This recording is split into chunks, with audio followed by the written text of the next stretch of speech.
Microphone check. 1, 2, 3, 4, 5, 4, 3, 2, 1.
Can you just ask Sean and Adeline if they can hear you? Sean, hear you. Adeline, can you hear me? I can hear you. Yeah. Yeah, okay. They say yes. Okay. There's Adam. The time is now 7:01 p.m. I will call this meeting of the Bridgewater Town Council to order. Please join me in rising for the Pledge of Allegiance. I pledge allegiance to the flag of the United States of America and to the republic which it stands, one nation, under God, indivisible, with liberty and justice for all.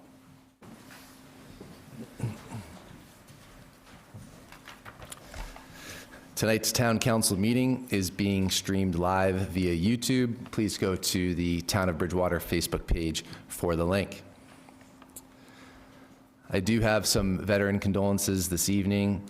Please join me in recognizing John Gomes Sr., U.S. Marines, Vietnam, passed away on December 30th, 2025.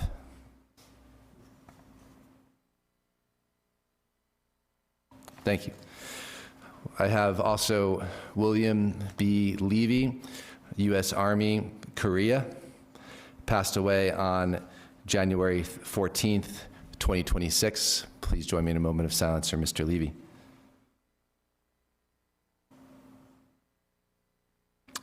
Thank you.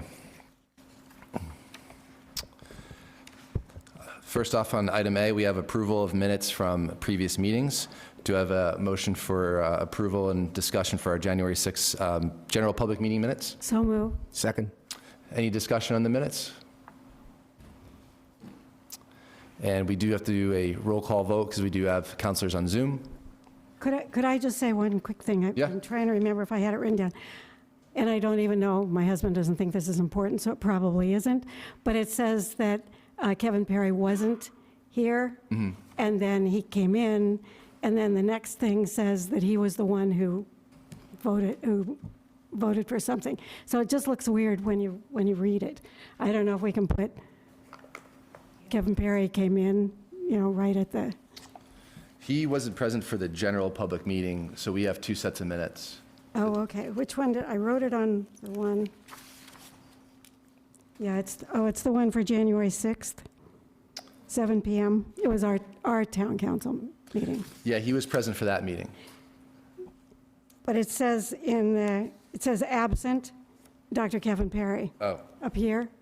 And then just right after it, it says we voted on something and Kevin Perry voted for it. Or Oh, yeah, yeah, so Just we to- should make an amendment on the next meeting minutes. Oh, the next set. Okay. Yeah, so on the Sorry. first set, the general, that seems accurate, but on the second set, yeah, let's make that amendment. Okay, so Thank you. I just Good thought catch. I just thought it might look weird sometime in the future. Yeah, good catch. Okay, so on the general public meeting minutes, any further discussion? No. Okay, can we do a roll call, please? Mr. Kennedy? Yes. Ms. McGrath? Yes. Mr. Loretti? Yes. Mr. Murphy? Yes. Ms. Hunt? Yes. Mr. Lindy? Yes. And Ms. Ellenberg? yes, 7 in favor, 0 opposed. Thank you. So next up, we will have a approval of minutes from our town council meeting. So I have a motion and a second for discussion. Motion. Motion Second? and a second. And then Councilor Hunt, do you want to make that amendment? Yes, I'd like to move that we add something after where it says that Kevin Perry was absent, because he was absent, but then he came in quickly before the council. He wasn't absent. He was absent for the He was first meeting that we absent- just voted on. So I think we should make a motion to amend to add him to present and remove him from absent. Okay, all right, Yep. that's fine then. I'll second it. Second. And roll call, please. Ms. Ellenberg? yes, Mr. Lindy? Yes. Ms. Hunt? Yes? Mr. Murphy? Yes. Mr. Loretti? Yes. Ms. McGrath? And Yes. Mr. Kennedy? Yes. 7 in favor, 0 opposed. Okay. So now as amended, any further discussion? Okay, so may we do a roll call on that, please? Mr. Kennedy? Be a long night. Yes. Ms. McGrath? Yes. Mr. Loretti? Yes. Mr. Murphy? Yes. Ms. Hunt? Yes. Mr. Lindy? Yes. And Ms. Ellenberg? Yes. 7 in favor, 0 opposed. Thank you. Okay, announcements from the president is up next from our town clerk. Just a reminder to please submit your census. That helps us greatly. And also, please make sure that your dogs are licensed. I think the due date there is at the end of March, so please get those submitted. I submitted mine today, so please, everybody, go ahead and get that submitted. Did you have something, Councilor Lindy? Yeah, I just wanted to commend the town clerk. She has some nice sandwich board signs downstairs with a graphic for a dog license and a graphic for the census. It just, you know, it's out in front of Town Hall, but it gives added attention so people know it. I posted it on 02324 so people will see it too. Yeah, it's a great. I think it's just law-abiding citizen that thought that was pretty funny. So, thank you for that. And then also, you'll notice that we are a little light here. However, this seat over here, which was occupied by Councilor Sonia Striggles, will remain vacant at least for now. Councilor Striggles did unfortunately resign. She'll no longer be serving with us, and she'll be dearly missed. I want to personally thank her for her service to this council and the town, and we will certainly miss her. She recently gave birth to a beautiful daughter, and the priorities at this time lie with her and her new family. So that seat is now vacant, and the council is going to entertain an appointment, and that information will be public here. It's public now, and then we'll be making some posts online through the appropriate channels to notifying residents that if they're interested in being appointed, it's only a short, like 2.5, 3 month term, but it's a great way to get started if it's something that you are interested in doing, because that seat will be open for an election in April. It's the last Saturday in April 24th or 26th. I forget the date exactly. So if it's something that you're interested in, please submit an application and follow the protocols that are going to be listed online, and we'll try to put that on some bulletin boards as well, and maybe have BTV put out a notice. But an application, a letter of your intent and qualifications of why you'd like to serve, and we will love if you joined us up here. So with that, Could I ask yes? a question, Mr. President? So if we have appointed someone, by the time they get on, we'll be in March. They would, at this time, if we move at the pace that I think we will, the appointment would be for February 17th. The appointment would be. So in the charter, should we wait and let the residents vote, or because it's so close? It's up to the council. We're going to have folks apply, and we can talk as a board and see if it's our will to appoint somebody. We are not, the admin code states that we need to repeat the process until somebody is appointed, but because it's so close to an election, we simply may just run out of time, in which it would just make more sense to have the voters vote for somebody. So should we, instead of having everyone put in and do all that work, should we vote first whether we should have appointments, or? We're going to put an order on the next council meeting. Councilor Striggles resigned on Friday, and the agenda was already posted, so ideally we would have been able to do that today, at least begin those discussions formally. But we will have that on the agenda for next time. And then we'll also have people apply at the same time. And if we decide to not appoint, then those folks who applied, they should run in April. Okay, thank you. Yeah. Sure. Just to add to that, it's people that live in precincts 1, 2, and 7. Yes, thank you. For that district. Yeah, District 1 is precincts 1, 2, and 7.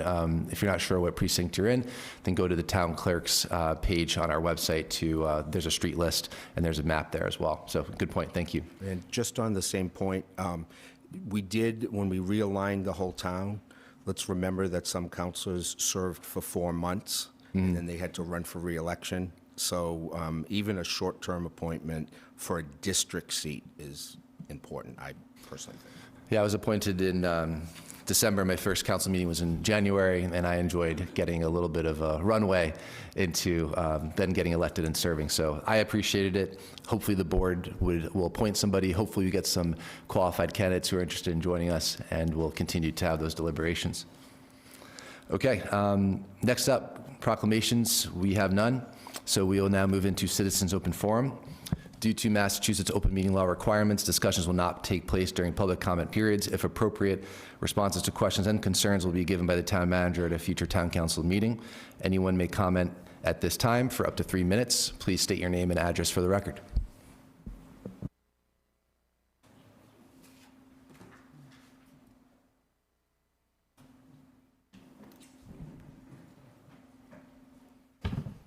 Thank you, President Loretti, Vice President McGrath, Town Council, and Town Manager Casanova Davis. Thank you.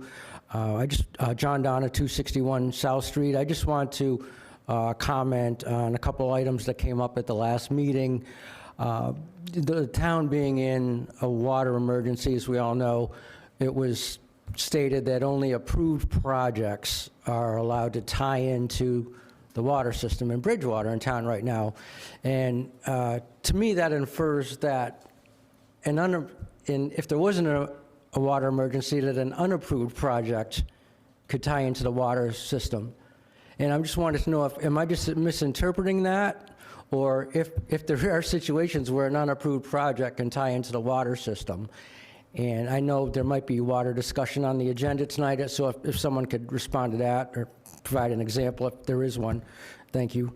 And the second point I'd like to comment on is another resident spoke in the open forum last week. They were talking about, the planning board, they don't necessarily say whether a project might be able to, it can be or not be approved based on whether the town situation, as long as it meets zoning laws. It sounded like the planning board would have to go along with that. And I just think it was suggested that maybe there needs to be either a commission or a board that does have some teeth that could say, well, yeah, this project meets zoning laws, but given the current situation, that there's 40 kids in a class in BR, and, we were on Fox News a couple months ago for brown water. I know the town managers acted with urgency to get the deal done with Bridgewater and is helping out in the short term big time. And of course, we're paying at a premium on that. But, we've taken the water situation out of our hands, and we're now relying on other water sources, at least for the time being. So I know Councilor Ellenberg had mentioned bringing back the Sewer and Water Commission. Perhaps it could be incorporated there. They could have some teeth, as it would said, to decide have some say in whether a project can be approved or should be approved or not, even if it means laws. Because frankly, I don't understand how any housing projects are getting approved based on the conditions in this town. For the reasons I just stated, the classroom size, the traffic. So I just hope that could be considered. Thank you very much. Thank you.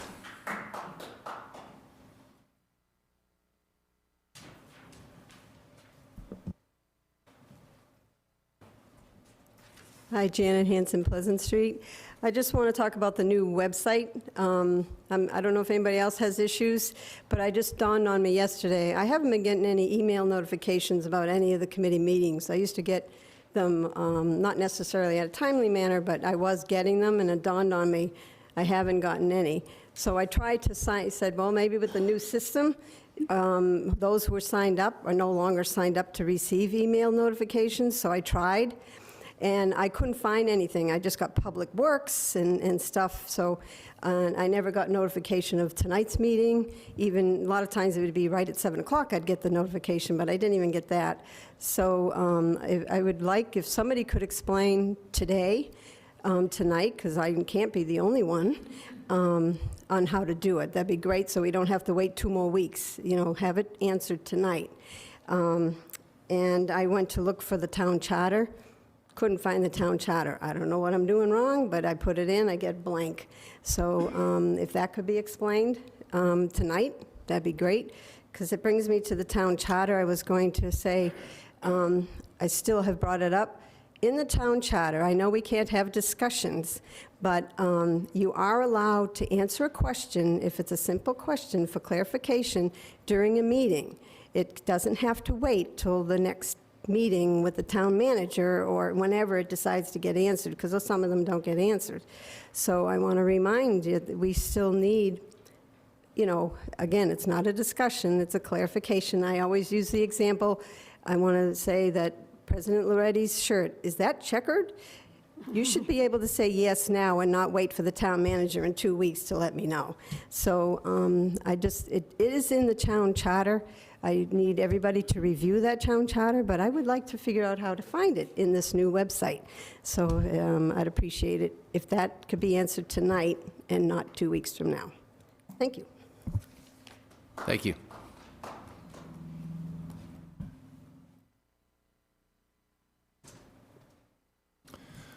Would anyone else like to come up and speak?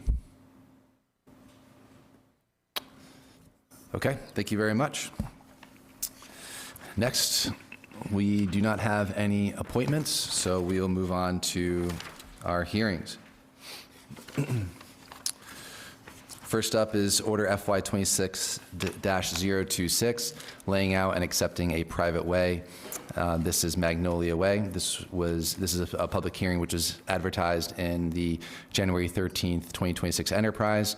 I will now open up the public hearing at this time, which is 7:17 p.m. And if the petitioner is here, if they would like to speak, please come up.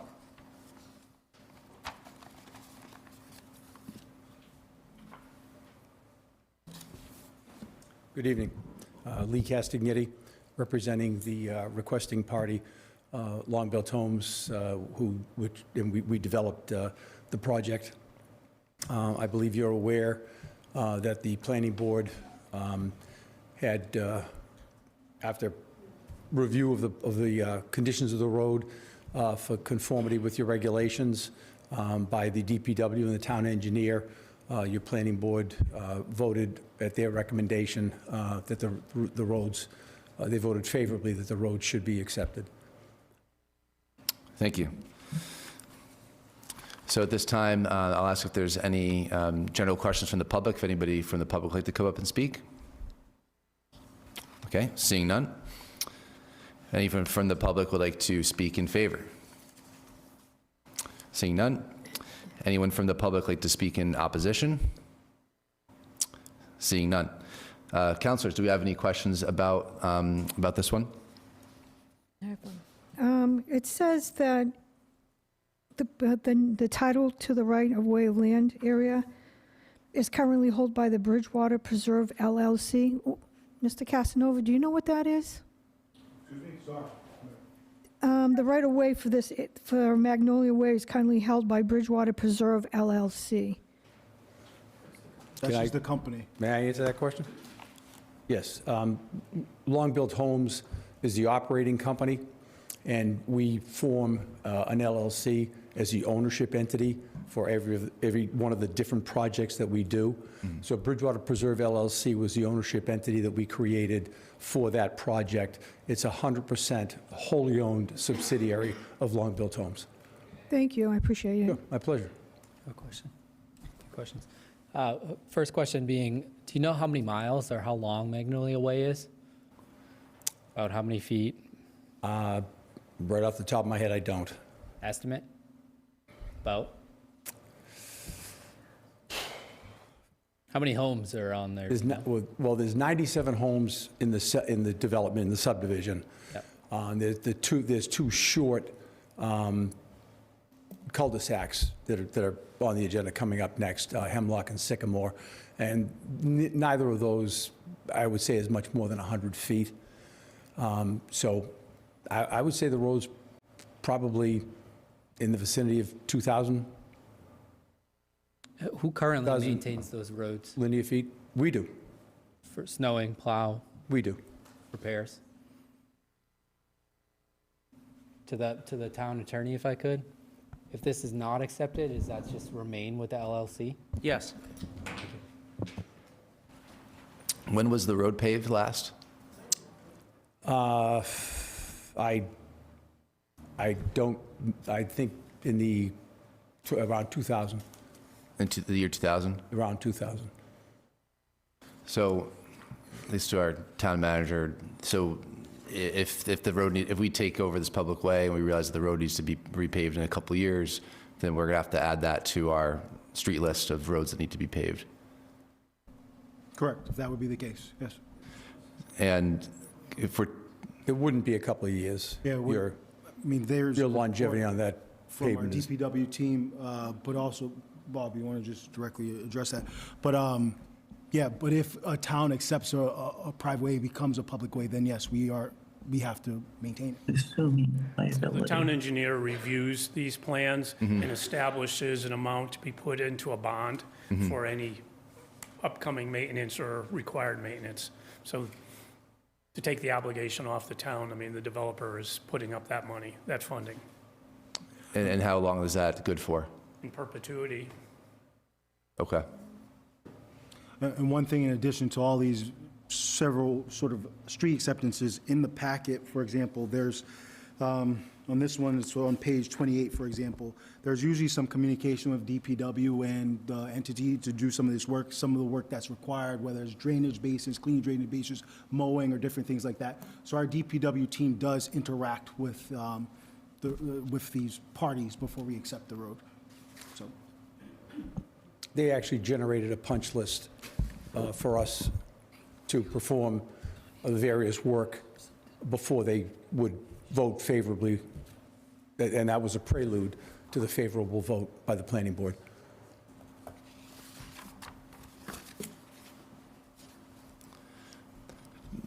Do we have an estimate of how much more money we receive in Chapter 90 funds by accepting a road of this length? No, I can't provide that right now. We can try to give you a general set of basically what we've received maybe on roads that we've accepted in the past, to give you a general frame. Obviously, that's depending on funding as well, but we could give you some sort of information regarding that if you're interested in it. Okay. But no estimate for it right now. May I ask a question? Yes?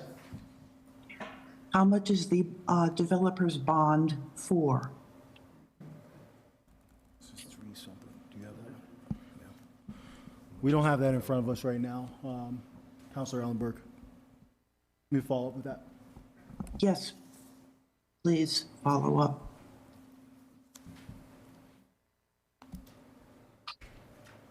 I have a question. Go ahead, Sean. A couple of things. With specifically Magnolia Way, it is in this area at least, it's a little bit of a longer road. One of the topics that was brought up from 2 citizens to myself was bus traffic for children. The children need to be brought to the end of the road because the buses do not travel down this particular road. That was something that was brought up by 2 people. From looking at the map, I could understand the concern there, having to bring your children out to Cherry Street, which is a very busy road, with a large group of kids there. On the other side, I did see some of the prep site work that was done and reviewed. I just had a question. Are we taking over also any of the storm drain issues? Not that there are issues, but there needed to be some maintenance and some cleaning. Does that fall on the town as well? The town accepts, well, one, the town accepts some monetary contributions for the drainage cleaning. Can follow up with the zoo to give you some more information about that. That's also dependent on each road. But it really is depending on the road. Previously, the town did accept drainage, took ownership of drainage material. Lately, we've tried to navigate that and not do that because there's a significant expense related to that. Councilor Kennedy, can you just, the comment about the school bus, can you just say that one more time? What were you trying to convey, or what was the citizen trying to convey? What they were trying to convey was that it's I guess there's a large group of children that live in that area on that road, and because the school buses don't go down that road because it's a private way, they pick their children up on Cherry Street, which is busy, and there tends to be either a large group of children. So some conveyed inconvenience, some conveyed safety. That was kind of the gist of the conversations. Essentially, the buses won't enter onto these streets because they're private ways right now.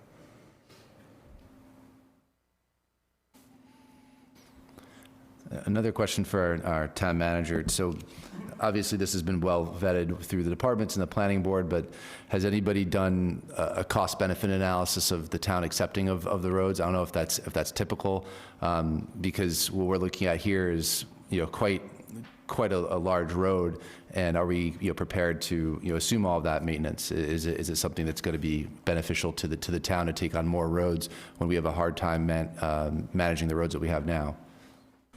So that isn't something that's typically done. I think what we navigate is obviously when you accept more additional roadway mileage is accounted in your Chapter 90 formula. I think we all obviously know that Chapter 90, we're obviously advocating for more funding via Chapter 90. But in terms of in-depth cost and depth analysis, I don't believe Bridgewater's done that in the past. I don't know any community that really does that, but. Okay. I have one more thing to Kennedy's question. It says that the planning board must hold $10,000 for maintenance of the stormwater management system infrastructure. So we have money for it. Okay. Any more questions, councilors? Is that sufficient money? I mean, I don't know the expense of these maintenance of these things. Is that sufficient? I have no idea. Our DPW team does believe it's sufficient. That's why we have this process. This is not something that every community does. This is what we do in Bridgewater to try to manage those expenses. Once again, we can have the DPW director talk about that a little bit further for you all if you're interested in that. But we think it's sufficient. Okay. Anything further, councilors? Okay.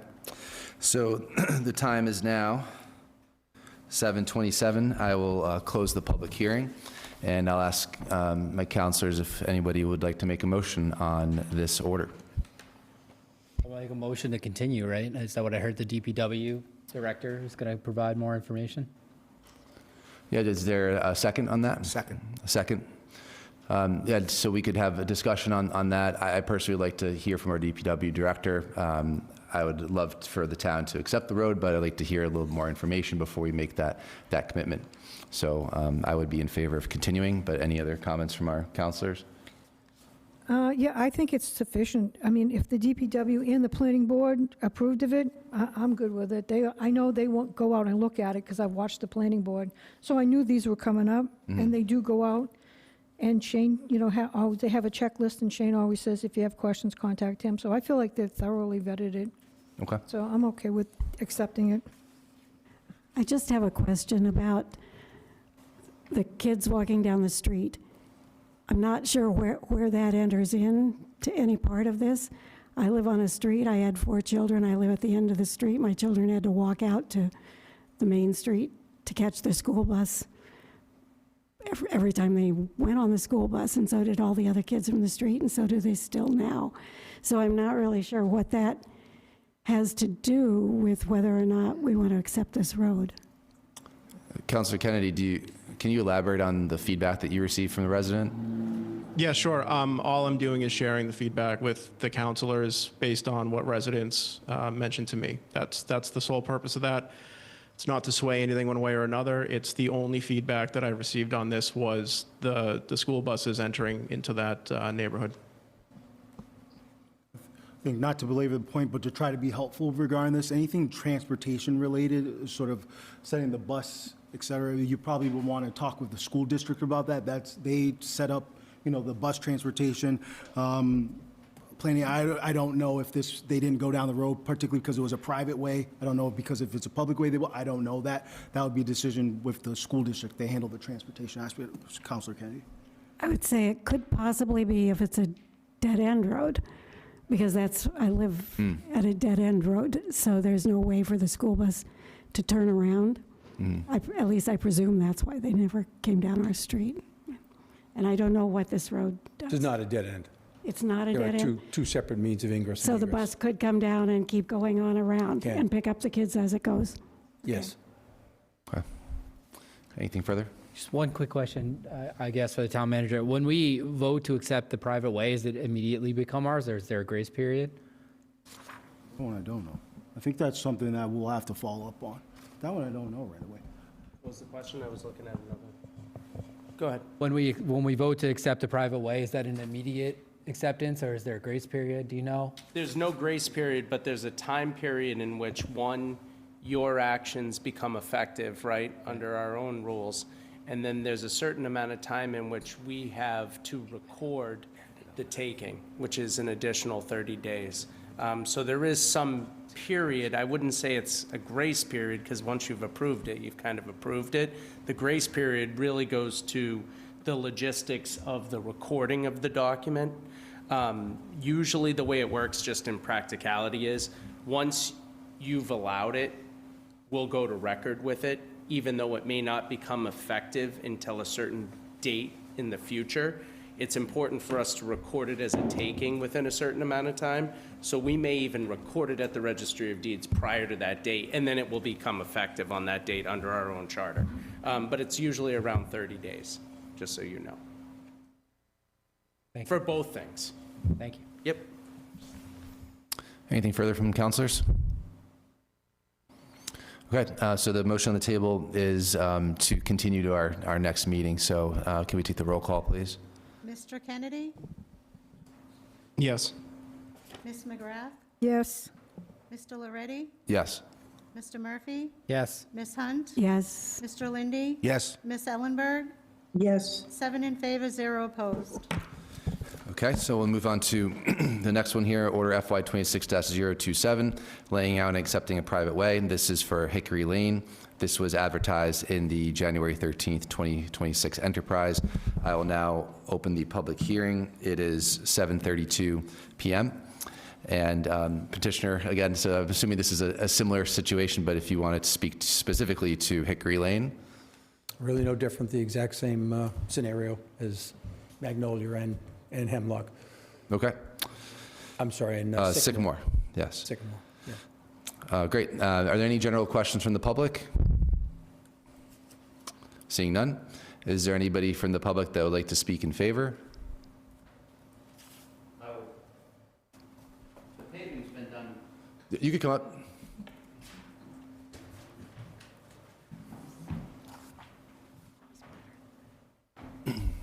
Steph D'Amelia, Harvest Lane. That project I followed along with for whatever reason. The binder was down, but the finished pavement wasn't 20 years ago. The binder goes down on a project like this so heavy equipment can go back and forth if by chance there's some spots that need touching up. So this project, the finished stuff is much newer than 20 years ago. I don't want you to think that, they paved the road and then built all the houses. That's not how it happened. And the same with Hickory Lane, Sycamore. Those are much newer. So there shouldn't be much maintenance to do on those particular roads.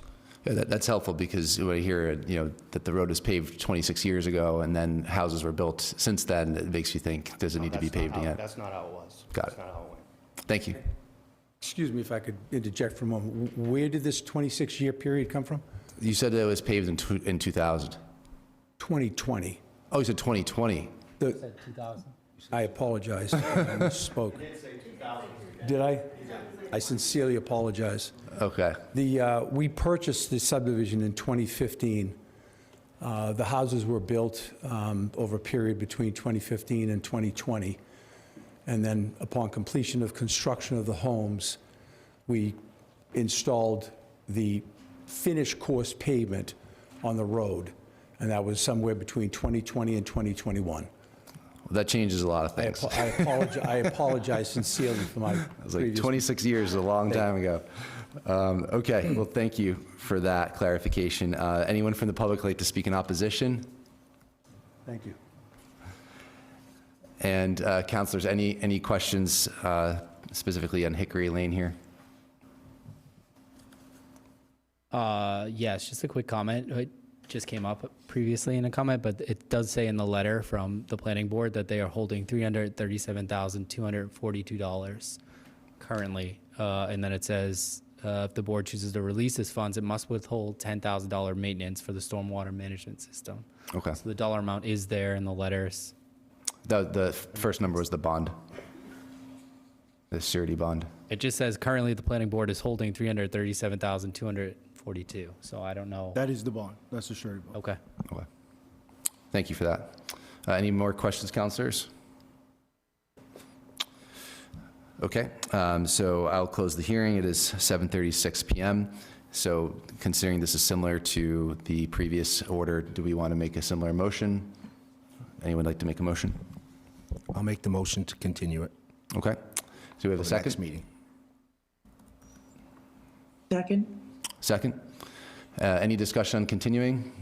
Knowing now that it's not a 26-year-old road and it's newer than that, that changes my opinion a little bit on this. But to be consistent, we should probably just continue these to the next meeting, and then we could get those all approved if everything comes back from DPW, which it should come back good. Any further comments? Okay. Can we do a roll call, please? Ms. Ellenberg? Yes. Mr. Lindy? Yes. Ms. Hunt? Yes, Mr. yes. Murphy? Yes. Mr. Loretti? Yes. Ms. McGrath? Yes. And Mr. Kennedy? Yes. 7 in favor, 0 opposed. Okay, and next one here, we have Order FY 26-028, laying out and accepting a private way. This is for Sycamore Lane. This was advertised in the January 13th, 2026 Enterprise.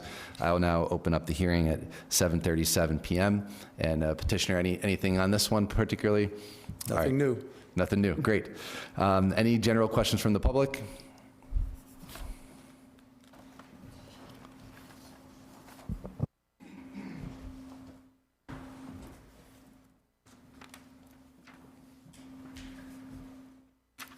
Eric Christensen, 214 South Drive.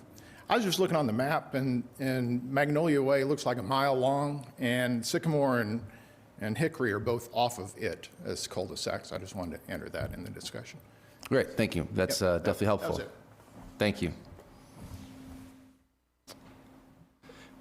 And would anyone else like to, from the public, then make a general comment? Would anyone like to speak in favor? Seeing none, would anybody like to speak in opposition? And seeing none. Councilors, we've spoke about the last two, but any further questions on this one? I have one more, if I could just. All right, you got it. The information in the packet does also include a 7-list item of what our DPW director had asked that those 7 items be addressed. I believe he came out, it looks like, on August 15th of 2025. There are some notes in here on his 7 punch list items, but it doesn't say that there have been completed. Okay. They have been, and it was re-inspected by the town engineer. Do you know when they re-inspected it? We just don't have any information about a re-inspection or follow-up on that either. I don't, but it was, Shortly thereafter. it's been a while. Might be a good question for a Zoom. Yeah, that could be a good question next time. There were Hopefully we can a just- couple of minor repairs that were infrared repaired in the pavement, and they were actually very minor, and the rest of them related to maintenance of the drainage facilities, Yeah. which was completed. Great. Yeah, we could just clear that up next meeting and hopefully get that approved. Okay, so any other questions, councilors? Okay, seeing none, I'll close the hearing. It is now 7:39 PM. And would anybody like to make a motion to continue this to our next meeting as well? Okay, yep, I will. Motion and a second? Second. Second. Great. Any further discussion? Okay, roll call, please. Mr. Kennedy? Yes. Ms. McGrath? Yes. Mr. Loretti? Yes. Mr. Murphy? Yes. Ms. Hunt? Yes, Mr. Lindy? Yes. Ms. Ellenberg? Yes. 7 in favor, 0 opposed. Okay, great. So we'll take these up at our next meeting.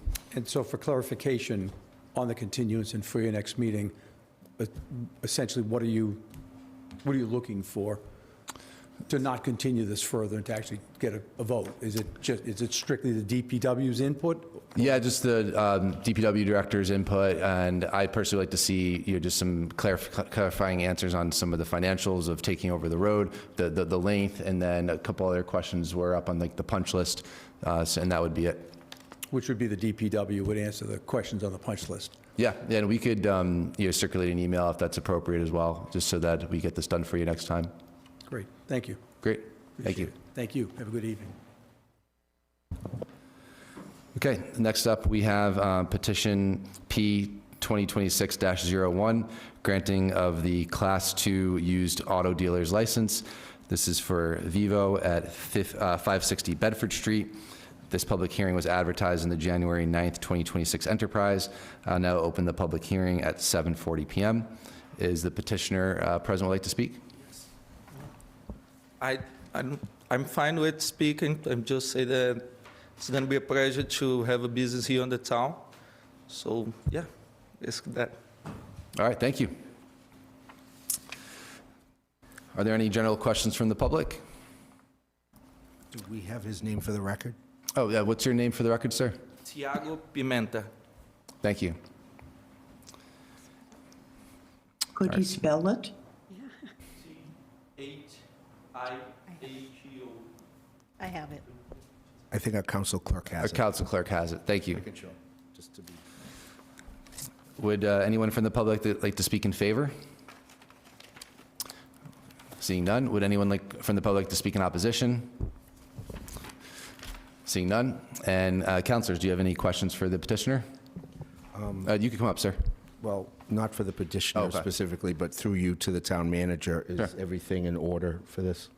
Everything is in order for this. They've met all the requirements. Yeah, Thank you. approve on our. Right. Any further questions, councilors?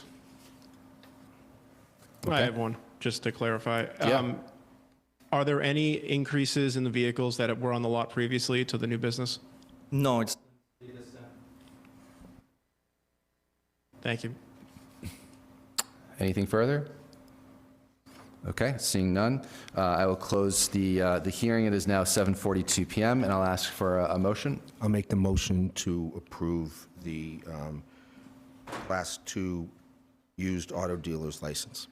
I'll Great. second it. And a second. Any further discussion? Okay, seeing none, let's do a roll call, please. Mr. Kennedy? Yes. Ms. McGrath? Yes. Mr. Loretti? Yes. Mr. Murphy? Yes. Ms. Hunt? Yes. Mr. Lindy? Yes. And Ms. Ellenberg? Yes. 7 in favor, 0 opposed. Okay, thank you. Good luck. I'll send out the, Okay, we do not have any licensed transactions or presentations tonight. We'll now move on to our town manager's report.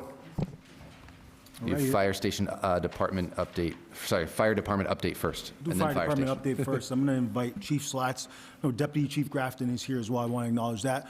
But just give you a quick update on where we're at in terms of the fire department. As the council's aware and the community, we obviously passed an order to increase our minimum manning. I think Chief can talk about that, but also demand right now. Thank you. I just want to clarify a recent operational change that we had recently. So back in September, The mic's not on, Chief. Just hit the button. There you go. oh, thank you. Sorry about that. So again, just clarifying some operational changes we had in the past. Back in September, we stopped operating our third ambulance. And reasons for that is it gives us the ability to maintain coverage and safety throughout the town 24/7. There's no reduction in services.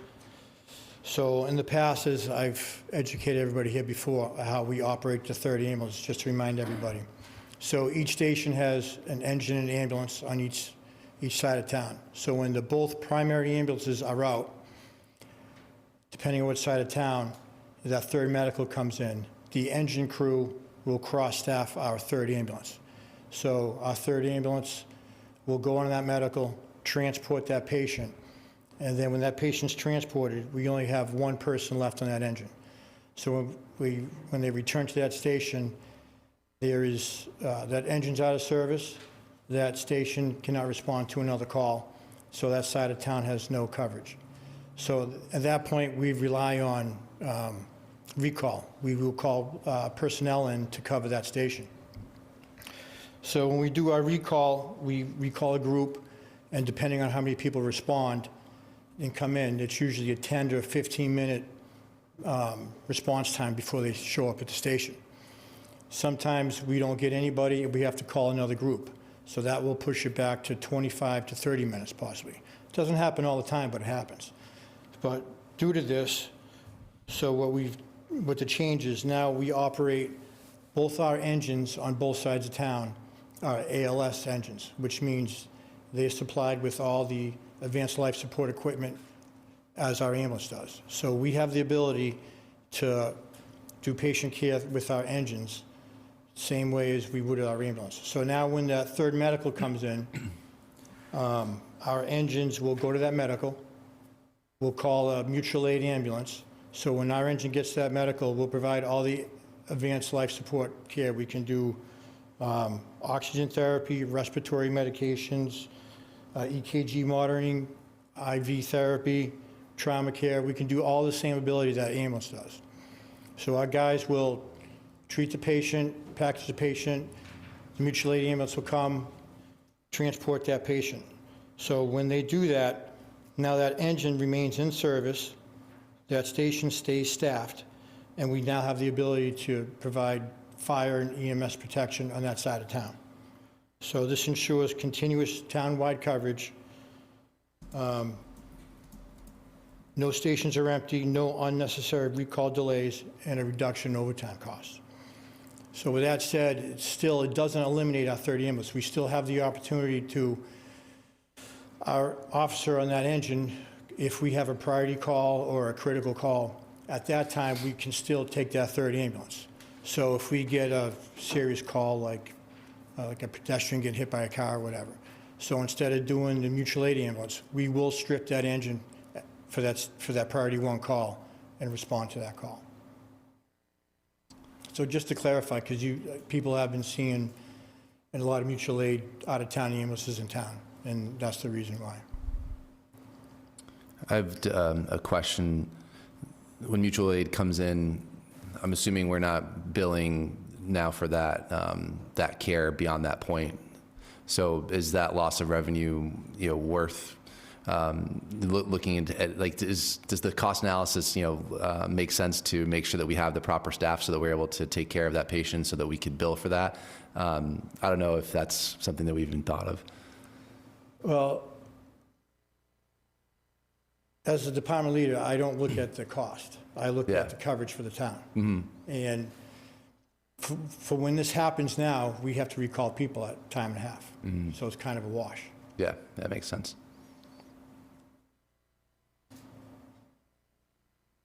Anybody have anything? No?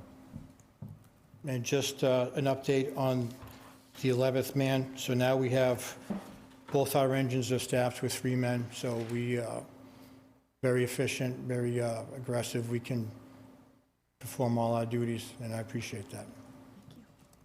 Great. I think one thing, while we also have Chief Slats, we have had a pretty significant amount of calls during this period of time.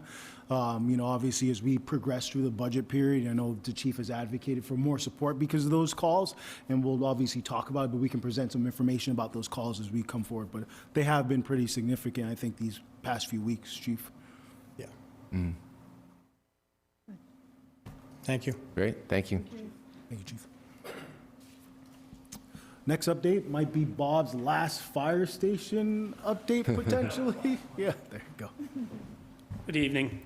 I think all of you have got a notice that there is a ribbon cutting and open house at the fire station a week from this coming Saturday, the 30th. Mm-hmm.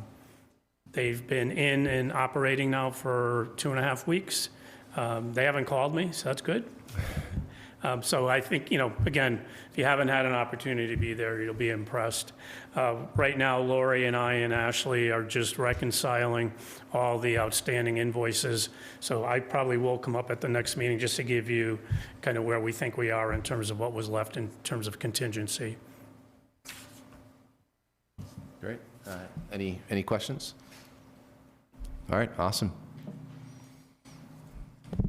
Next item is a real quick reverse 911 notification update. I know there was several counselors asked me about this question about reverse 911, the Plymouth County Sheriff's System. I have Scott Howell who can just briefly talk about that process and how we're involved. But I do want to highlight this is the Plymouth County Sheriff Association reverse 911. The town of Bridgewater doesn't have a specific reverse 911 call. So Scott, Lieutenant Howell can just briefly talk about that, and obviously if you have any questions. Also, they did do a review of the reverse 911 information from the Sheriff's Association, and we have released that information to the public with Guilfoyle. And I think Lieutenant Howell was instrumental in that as well. Thank you. Thank you. Good evening. I appreciate letting me be here to help explain this. So the Plymouth County Sheriff's Department has a system. It was formerly known as Code Red. Since that system was compromised, they switched a week ago Friday to a system called Smart 911. A lot of the information, as the town manager mentioned, it has been on the websites as well as social media and how to sign up. Home numbers are automatically entered into it, and it's just the cell phones that have to be registered if you want information. We usually reserve this just for emergency situations. We did helpfully, last weekend, we wanted to put something out there in regards to the water. We were asked and we complied just for the information, which we typically don't do. I know we did ask them to put something out, and on Sunday morning, it was Saturday night, Sunday morning, they said they were having some logistical issues in getting it out, so they said they would do it Monday morning when they came in, which they were able to comply with as promised. It is a fairly easy process to register a phone. I did try it myself with my cell phone, and they send you a text right away to acknowledge it. And you can also register for Bristol County updates as well, not just Plymouth County. It is a good system as of now, and it has been utilized in the past. It just switched what type of system. Instead of Code Red, it is Smart 911 now. Thank you. Sure. Just have a question, I guess, for the town manager. Is there a cost to Bridgewater to utilize that system or be a part of that system? Sorry, Hal probably is no. No, it's through the Plymouth County Sheriff's Department. So they've actually incurred the costs for the Sheriff's Department, but it doesn't cost us. We put a request into them to send it out, and they usually comply. Obviously, it is their system to work with. It's nothing we do other than contact the person who does it at the Sheriff's Department, but they're the ones who took on the cost. Excellent. And then, just to follow up to that, you had mentioned, I think we put the information out through Guilfoyle. Is that what you had mentioned? Yes, it's on the social media of the Bridgewater Police Department. That information is how to sign up for that? Yes. Okay. I just want to make sure we're sharing that information to folks. Again, your home number, if anyone has a house number anymore, that is automatically in the database. That does automatically go to it. It's just other phone numbers you want registered to you have to go online and do it. Any other questions? I don't know if we can anticipate. Are we going to have to use that system in the spring in regards to removing the emergency connection or anything with the treatment trailers that are coming up? I'm just curious if we're going to be rolling this out again, because the lieutenant said that we don't typically use it for these types of things, but we made an exception this time around. So do we anticipate doing that? That's the key part. Typically, this is their system. Typically, we haven't utilized that system for that. Obviously, and we want to sort of communicate, particularly when there's a large disturbance or expected discoloration of water. But we have to obviously work in collaboration with the Plymouth County group. If there's concern regarding that, we'll do our best, at least on our town Facebook, our town websites, and relevant departmental pages. So we'll do that. It is their system. There's usually concern about what messages go out. Okay. Just another quick follow-up. Do we know statistically how many people from Bridgewater are signed up for that? Is there a way we could get a number total? I would have to check on if we know overall. Whoever registered for Code Red, we were informed it did not carry over to Smart 911. And again, this just went in, so it was Friday, was a week. So we got told it was official a week ago Friday from the Plymouth County Sheriff's Department, and we were also told at that point that you would have to re-register. So I would have to follow up with them to see if it's something we could find out, but I do not know that offhand. Thank you. Yeah, I think it might be helpful to just know how many people we're reaching if this is the method we're going to share this vital information through. Cool. Anything further, councilors? No. Thank you very much. Thank you. Thanks. Next item is Route 104 study update. I'll have Bob give information regarding that. So similar to a couple years ago, Old Colony Planning Council did a Route 18 corridor study. They've just completed a Route 104 corridor study from Rainham to Halifax. Debbie will send that out to you tomorrow. They rate every intersection. They look at the number of accidents, the time. It's very helpful for us in terms of working with police, public works, fire, just to understand, what is happening. I mean, we all anecdotally think traffic is always bad. This helps us explain why it's bad.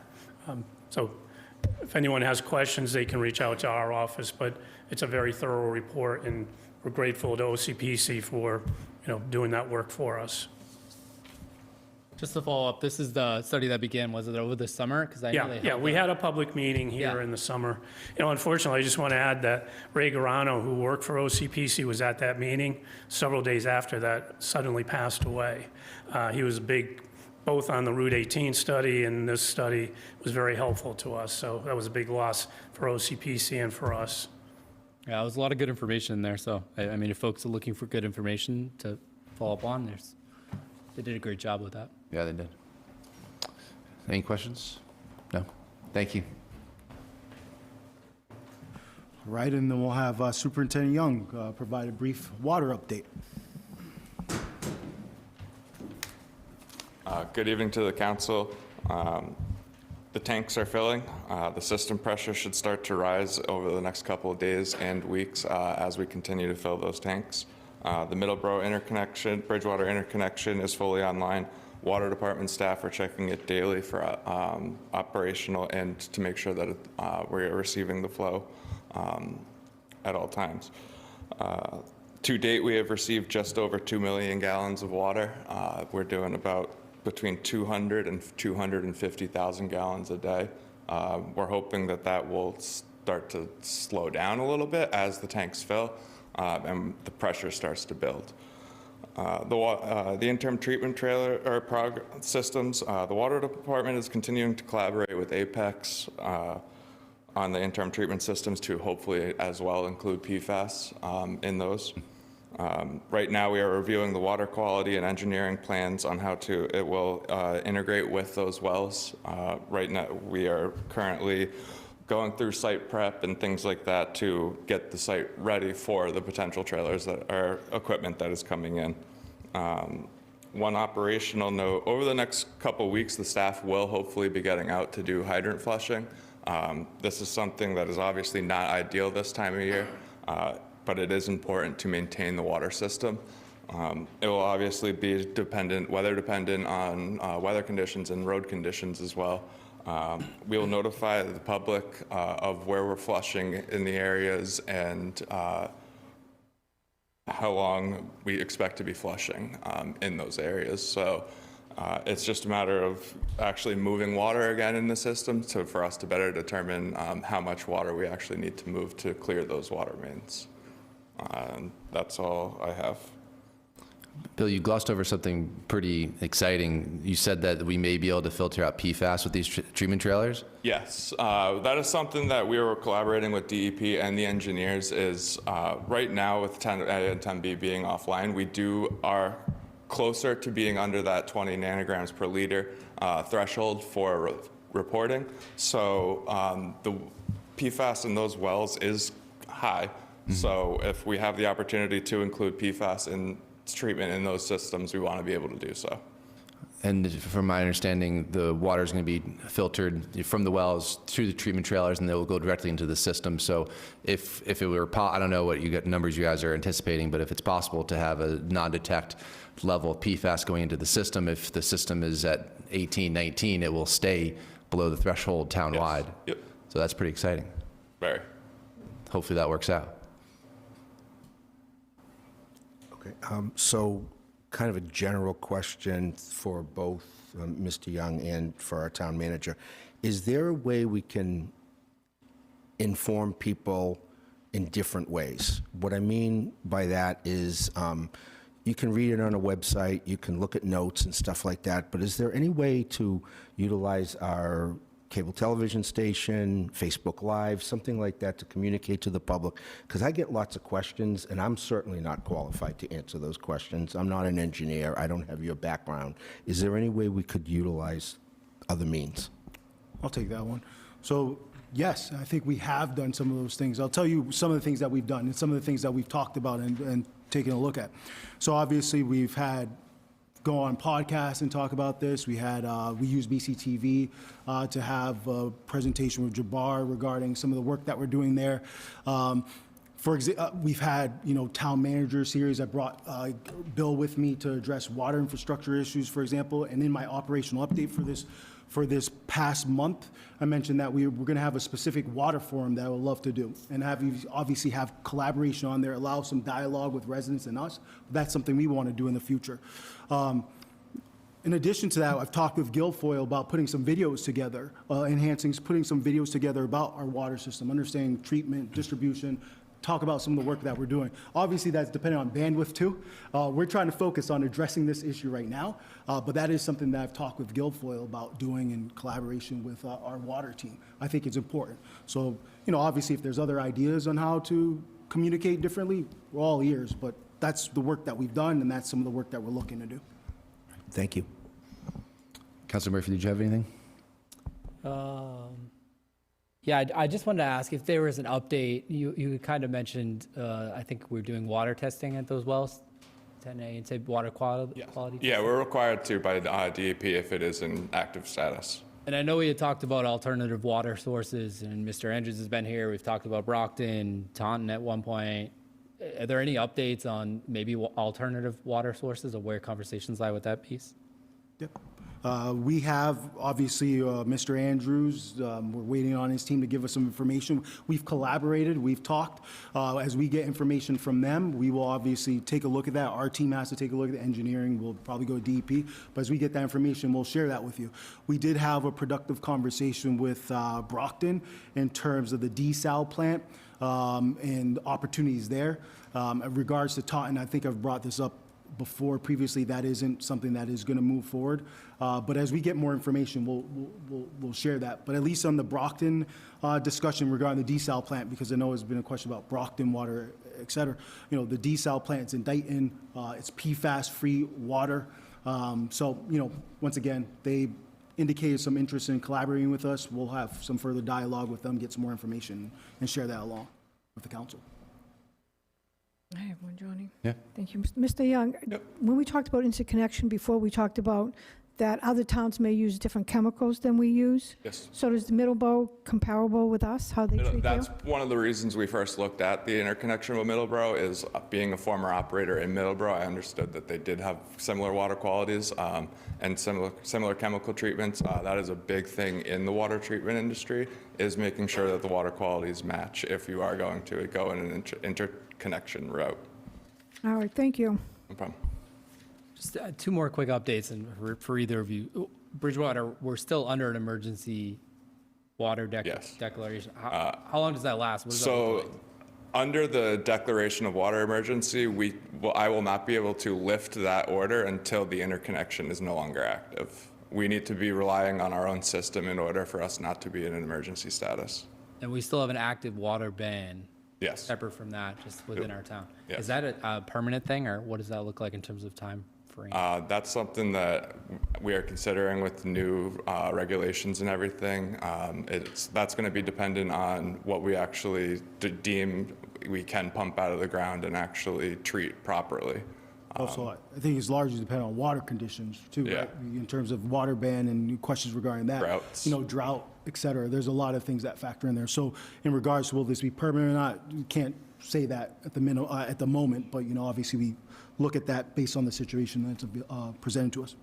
Yeah. Can I just ask, maybe I'm overstepping here, so Jason's probably listening at this point, but I'm just curious, because I feel like over the past 6 months that you've been here, we've been able to accomplish or identify what seems like an every other week kind of issue with the system, right? Being sarcastic somewhat there, but prior to you being here, I had known for the 2 years I was on the council that water was a concern or an issue, and it was a constant conversation that we've had. Do we have any idea has the system gotten worse over the 6 months that you've been here, or why didn't we address this previously in conversations that you've had with other members in DEP? I want to be careful with that one. I guess my response to that would be, I obviously can't speak to why some decisions weren't made previously. Obviously focus on what we've done during this time. We obviously saw what the system was, particularly when we had to turn to well 10B on in September. Said, I don't want to be in that situation before. I want to look at it a fresh lens. What can we do differently? I don't know what the decisions were previously. What can we do differently? So that's what we focused on. That's what I told my team to do. I had some ideas. Obviously, we hired a new water superintendent. They had new ideas. So we looked at those new ideas. The water interconnection, the interim treatment trailer. These are things looking differently. I can't speak to why some decisions were made. They might have been economic. There's a wide variety of things. I don't want to hypothesize or give conjecture on that. I don't necessarily know that it's, yeah, I think that's as much as I'm going to say there. Obviously, when you're in a situation, as more information is presented to you, you have to adjust and address that situation as it develops. Yeah. I just want to say thank you, because I think over this past 6 months, you've been very communicative on this topic. And for the 2 years that I was on the council prior to that, it was not as open, or we did not have as open conversations about it. So I appreciate your openness, although I imagine every time you see something related to water, it's a difficult conversation to have. But I think we're making progress. Maybe it's not fast enough for some folks, but I do want to acknowledge that, because I think that's, as somebody who's been on the council for almost 3 years, that's just something I've noticed in the last 6 months. And it was something we highlighted during your interview process as a major issue for this town. So again, thank you for that. And thank you, Bill, for the work that you've done since you've been here. Thank you. I know it's not an easy task, but I appreciate you both pushing this and moving this along. Appreciate it. And I also just want to reiterate that my team has been absolutely tremendous in the work that has been going on in these past 3 months. They are dedicated professionals, and I can't thank them enough for the work that they have done as well. It's not just Justin and I or Azu. It takes a team to get things like this done, and we have a pretty good one. Thank you. Bill said exactly what I was going to say. Obviously, there's a lot of work still to be done, and we're not taking our eye off of that ball. So a lot of work still needs to be done. We're focusing on it. I've committed to doing that, and we'll continue to try to move this forward as best as possible, and obviously collaborate with you all. One thing that's important, and I think we'll probably address it as in part of the resident questions. Obviously, we're looking at short-term, intermediate, and I've mentioned this before, long-term as well. Because as I said, sometimes we tend to be reactive. How can we look long-term? We've had conversations with the federal for EPA regarding opportunities for loan programs to move forward with PFAS, even potentially sooner than what was initially planned. We've had a meeting with Senator Markey's team to advocate for federal earmarks. Obviously, we've collaborated with our state partners. We're looking at it, not only addressing this issue now, intermediate, but long-term as well. We're really focused on this one. Bill, before you go, I've got a couple of quick ones. You mentioned that we're taking in about 200 to 250,000 gallons per day. The initial agreement has us up to what, 500? No, I believe this one is 250,000. Oh, it's 250, yeah. okay. Yeah, we're in constant communications with Middleborough to determine if we can accept more, if we can accept more. It also is based off of hydraulic grade line right now. So it's about system pressure and tank level. Cool. Yeah, I was just thinking from a cost estimate standpoint, if we're kind of going to meet the projection for the total cost, because it was costly. Yeah. You mentioned hydrant flushing. Should residents expect some discoloration during that period? Yes. Okay. And then finally, we have 90 days with the Middleborough connection. Do we anticipate that the treatment trailers are still on pace to be completed before the 90 days? We're doing everything we can in collaboration with Apex and our engineers. This is a very unique, we've looked at, obviously, PFAS, iron, magnesium. Remember, we mentioned before, these trailers typically are for PFAS. So looking at iron, magnesium, it's a lot of work in regard to their site and so forth. We not only said, hey, we want this in place, not 90 days when the Middleborough's up, as soon as possible. We want to make sure it works, make sure it's effective, make sure it's doing what we hope for. So the Apex knows that. We have pretty much weekly conversations regarding this, weekly updates regarding it, doing everything to make sure that it's live and ready to go as we transition. Thank you. I'm not sure who to ask the question to, but do we have any idea when we will know more about the Dighton desalinization? And are we dealing directly with Brockton or directly with the company? Yeah, I think we've had discussions with Brockton. I think this is pretty public information, actually, so I don't mind sharing this. Brockton is very committed in terms of their stance in acquiring that plant. So if they acquire that plant, then we would be operating directly with Brockton, assuming that they acquire the plant. They've been trying to acquire the plant for the last 20-plus years. Yeah, and I think, this is a little bit of points, but also a question. Our current permit is what, 1.98 million gallons per day? Yes. And if we connect to the Dayton water source, what can we pull from them? Is it up to like 1 million gallons a day or something like that? Do we know? So initially, we've had a discussion about up to 1 million gallons. So we could then increase capacity theoretically up to 2.98, assuming our system is operating at full capacity, because that doesn't count against our withdrawal. So we could now have even more water than we would if we were pumping our own. That's something that I'd have to follow up with DEP. Oh, is that right? There's withdrawal limits within every basin. Obviously, with desal water, there's different parameters where there could be, but that's something that we can get back to you on. Cool. Yeah, because to be potentially in the position to have excess water at some point is something that would be great. So, okay. I have one Yes, more. yeah. Mr. Castanos Davis, the reason we would be buying water like from the aquifer and all that is to give us time to decide whether we want to build more water treatment plants and stuff. It's not a permanent thing, right? It's just to give us a chance to fix our problems. Which one are you referencing, Middleborough or Brockton or? Brockton, or whichever one there. It potentially could be either one of them. And what I want to reiterate is my commitment to the council and obviously the community. I think we're going to have a variety of options, obviously, right? And I committed that we were going to look at every option. For example, Mr. Andrews, that water source needed information. Get that information, vet it with our team, et cetera, but present that information, give it to you. What are the costs? What are timelines, et cetera? We have the Vernon Street wells that we have potentially here. What is the timeline? What are the costs? What are the opportunities? Same thing with Brockton, for example. For us, just to provide a little bit of protection, I've looked at short-term agreements with them, what they're more than willing to do, but obviously the long-term aspect of it as well. And so provide that information, give you timelines, information, et cetera. I think this is a decision that, there needs to be collaboration on, but you need to have all the information presented to you. So that's what I'm committed to doing. Let's gather all the information, do the due diligence that's required, present it to you, and then we can make determinations about the long-term view of this. Thank you. Yep.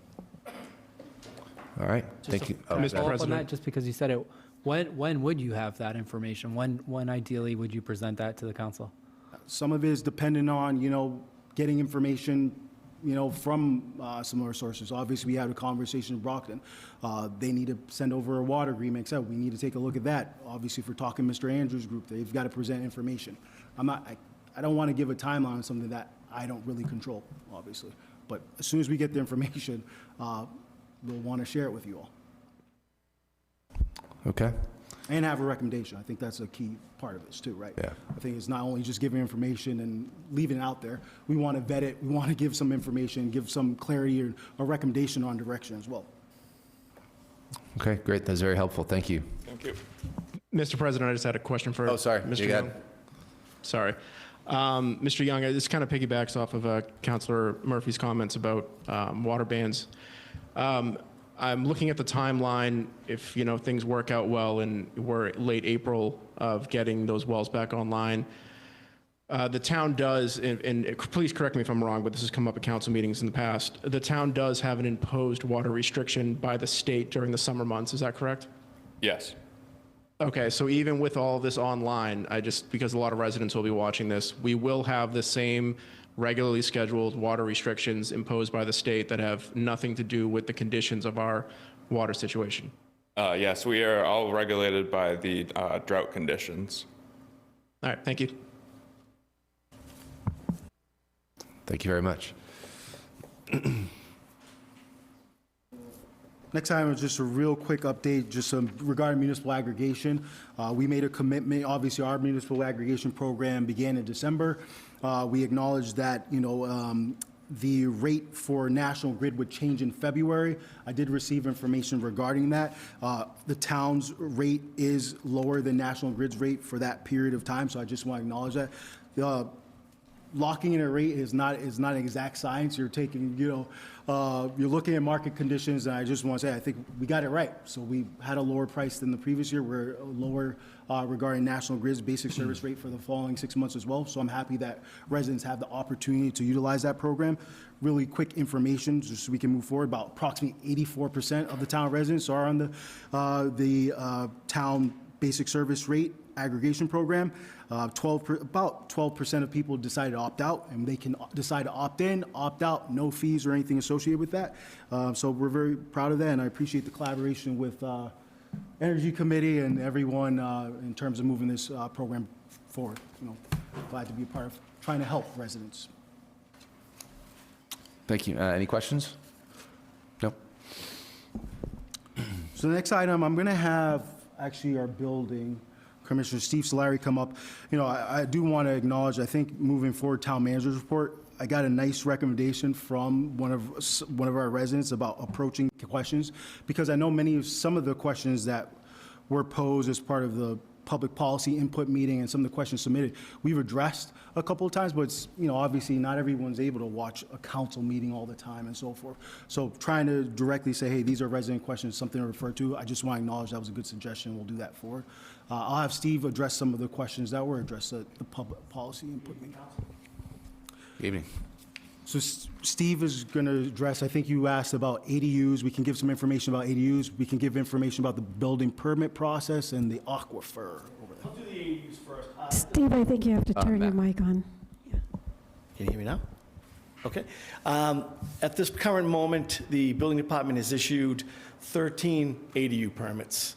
I would probably say 70% of them are attached, and the rest, we probably only have like 4 detached.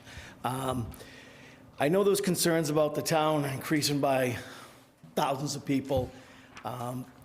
We don't really have that problem. The average cost of an ADU is somewhere between $250 and $450. So investment-wise, an ADU is not a great investment for short term. It's great for your parents, your family, your kids are moving out.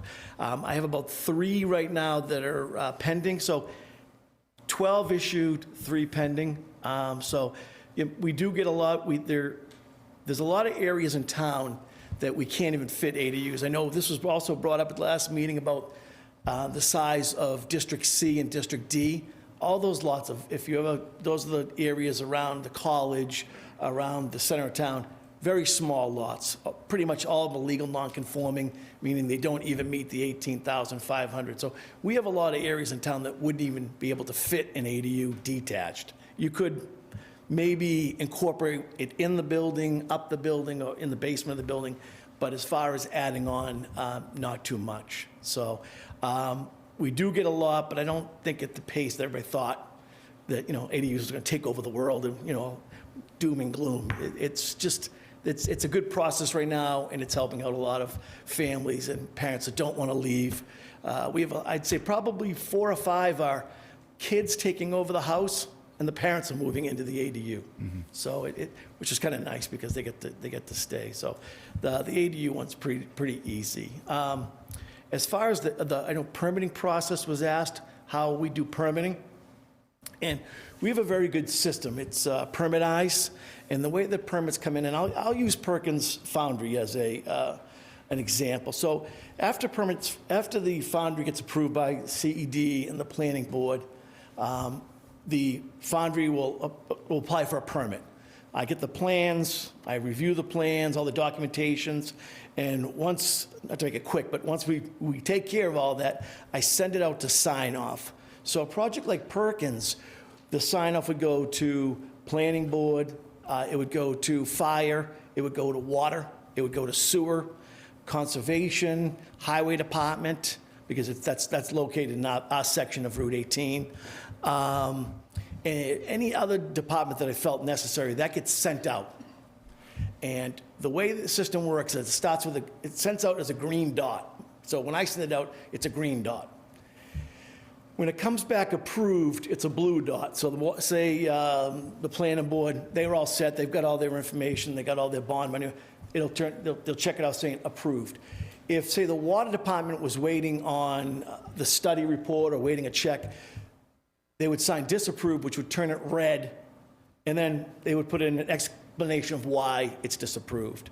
So I don't issue the permit until everybody has signed off and approved the application. So I do not issue a permit until all departments have signed off for the permit. The smaller permits, let's take, you put some windows in your house. It's only going to the treasurer collector. Those are pretty quick. Treasurer collector, get them pretty back. Siding, solar, those go to treasurer collector, electrical inspector. Small additions might go to Board of Health because they're adding bedrooms. If someone's adding bedrooms to like an ADU and they're going to tie in to the sewer or the water, they go to sewer and water. Most of the ADUs, just to jump back, usually tie in through the main house. So they're coming after the water meter, or they're tying into the septic, or they're putting in their own septic. So that's pretty much how the permitting is done. Because I know a lot of people have questions like, am I just issuing permits when I come in? No, the town has a very big process, especially on the large projects. I work very close with the town planner, Shane, on going over all the requirements or what's needed. So it's a process that it really does work, and the whole town's involved with it as far as all the departments are on it. So really, there's nobody being left out or questioned why something's been issued for that. So. Thank you. That's very helpful. Yeah. Questions from counselors? None, huh? No, real thorough. Thank you Okay. very much. I have a Extremely couple thorough. questions. Sure. So maybe you can't speak to this specifically, but is it typical in this process that, the biggest concern I think that people have in the process is probably the infrastructure capacity. So I don't know if you could speak to it specifically. Is the water department, I know now we're not, approving new projects, but is the water department taking into consideration total capacity? Is that done in the immediate? Is it projected out into the future? Because obviously if Perkins, starts being built, they're not going to be done for a couple of years. So I don't know if you could even speak to that process of how Sure, that no, would I work. definitely can. So as you know, Perkins is an approved project. That's a big project, it's a pre-approved.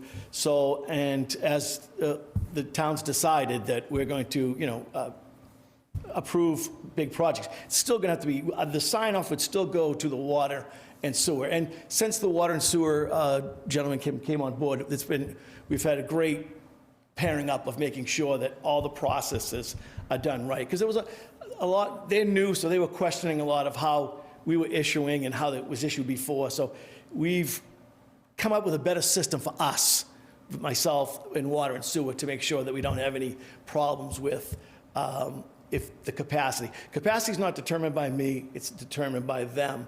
But again, if they sign off and say it's all set, that's just telling me that it's good to go. Just to jump back a little bit, in the state of Massachusetts building code, I cannot issue a permit by law unless there's potable water. So I either have to have a sign off from the water department saying there's water, or I have to have a sign off by the Board of Health saying that the well that they put in is drinkable water. I cannot even, by law, I can't issue a permit without those two. So, did that answer your question? Or did Yeah, it's very helpful. That I didn't veer off. Well, I think that people are trying to understand, who has the say as to do we have the infrastructure to take on more projects? And it sounds like in the case of water and sewer, that falls within the water and sewer division. They have the say, because they'd be the ones that would red dot it and basically deny and just, give their reason why, like you said, if there wasn't a water survey, or if they just didn't have the water capacity to give out to that project, would be through those. Yeah. And this is, oh God, I'm hogging the questions. Yeah. This is speculative. So if we are, in the summer months, and it's really more of a question for the water division, so I don't want to put you in the spot, but what I would say is we have to really look at our capacity issues once we get on the other side of this water supply emergency, and make sure that we're not approving those large projects unless we do have that capacity. Well, I'm doing that right now with homes. We have a lot of people, because I get Form A lots come up all the time. I bought a house lot, I'm splitting it to 2 lots, or I've picked up a lot or 2. And basically, everybody who's come into me, and same with the CED department, we've told them that right now, we don't have water capacity.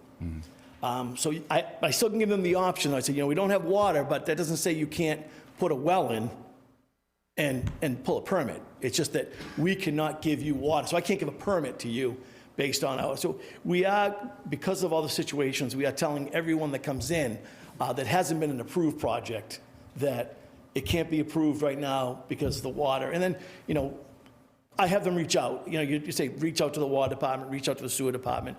They can give you a better explanation. I'm the building inspector. They can give you the technical explanation and the mechanical explanation of why, we don't have water right now. Because I know there's some confusion with the 1-inch line, 2-inch line, which, we've fixed. Italian, talk with my hands. So,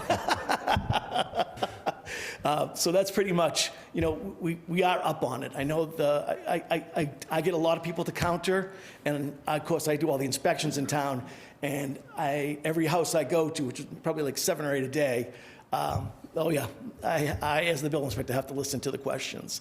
And I try to give the best answer I can to everyone about the situation at hand. So. Well, thank you. That is very helpful. I think there's the other question, just because I was at that last meeting, someone had brought up the water resource protection zone.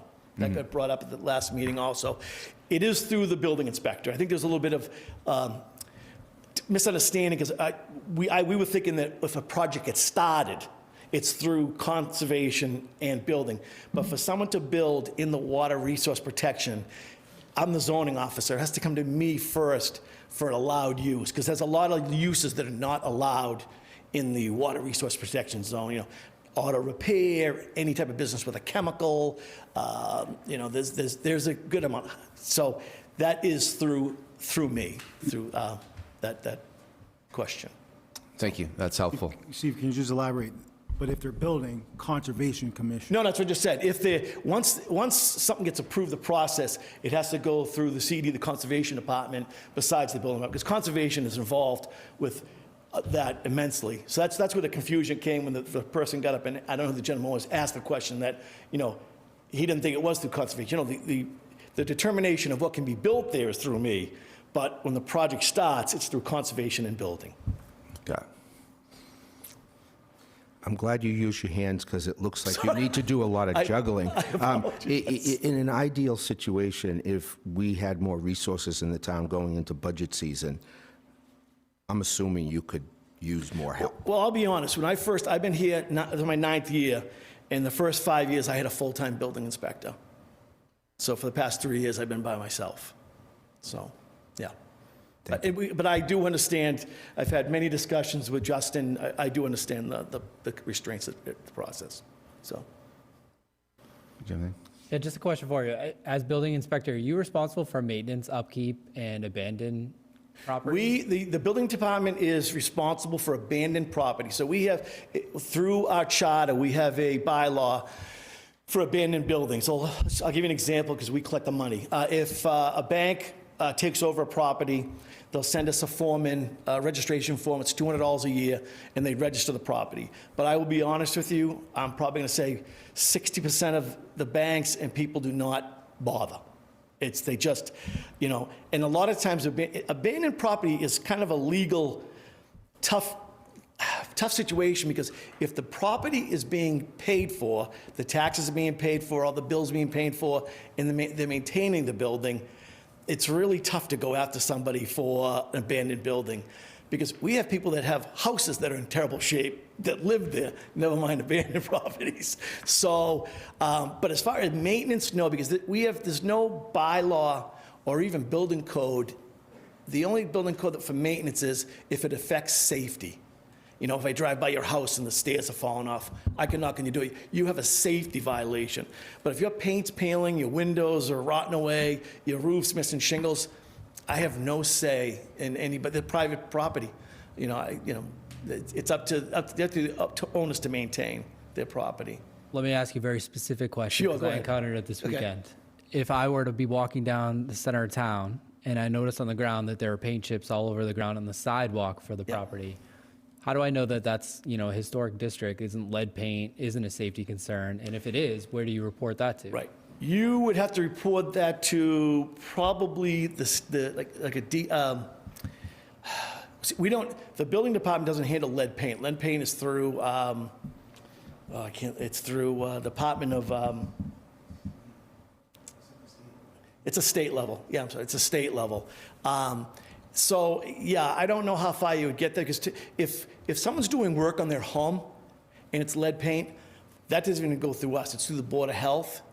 But nobody tells if people are doing work on lead paint. But if, like you just said, getting back to it, I have no authority to make somebody pick up their lead paint or whatever's falling, you know, off their bill. Like if it was a safety issue, like we had an issue on the building where Justice Zertz was, with a glass pane. So we I contacted them, they plywooded it up. Now, did they do a good job of plywooding it up? No, but they fixed the safety of it so that no one could get injured from it. Yeah, this was downtown Yeah. in our, on the sidewalk area. Yeah, I deal with all the properties down there because we have a lot of properties that get licenses from the council. And we do make suggestions on, you know, you should really, but all we can make is suggestions. That's all I can do as the building inspector. Thank you.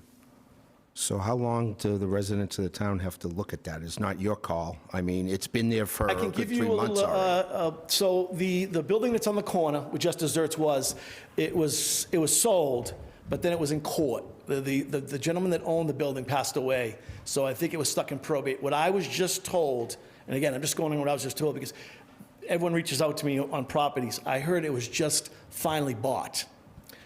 Because the gentleman that did buy the property came into my office, I'm going to say probably 3/4 of a year ago, and was asking what he could do, you know, to fix it up and replace everything. And I told him also he's got to reach out to historical. We have an issue with when it comes to historical buildings because historical likes you to use wood, and wood is PVC painted, looks just like wood, and will last 100 years. Wood will only last 15 years. So these are the items that I always send people to the department that needs. So that's historical. I, you know, sit down with them in a historical meeting and discuss with them what you'd like to do, what the changes would be. Thank you. All right. Well, that was very helpful. Thank you. Anytime. Well, thank you. I'm going to have Mr. Woolley come to talk about some of our approved projects. And I know that was a question about approved and it's not approved. So Bob, we're going to be doing that. So for this discussion, approved is by the planning board and/or zoning and conservation. Approval does not necessarily mean that they're going to automatically be connected to water and sewer. They still need to do those impact studies before they can connect and a CO can be issued. So the 3 major approvals that we have are the Perkins Foundry, which is 180 Broad Street, 70-88 Broad Street, which is the Friendly site, and the Hilton Garden Hotel out at Lakeshore. So just for context, to give some sense of what the positives are of these projects is, you know, currently, as an example, at 180 Broad Street, annually we collect just under $24,000 a year in real estate property taxes. Based on what we think the budget is for that new building, the yearly tax would increase to $460,000 on an annual basis.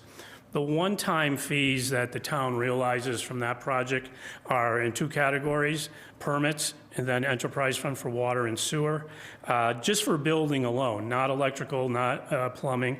The building permit fees for that project are $560,000, and the funding into the enterprise fund is $780,000.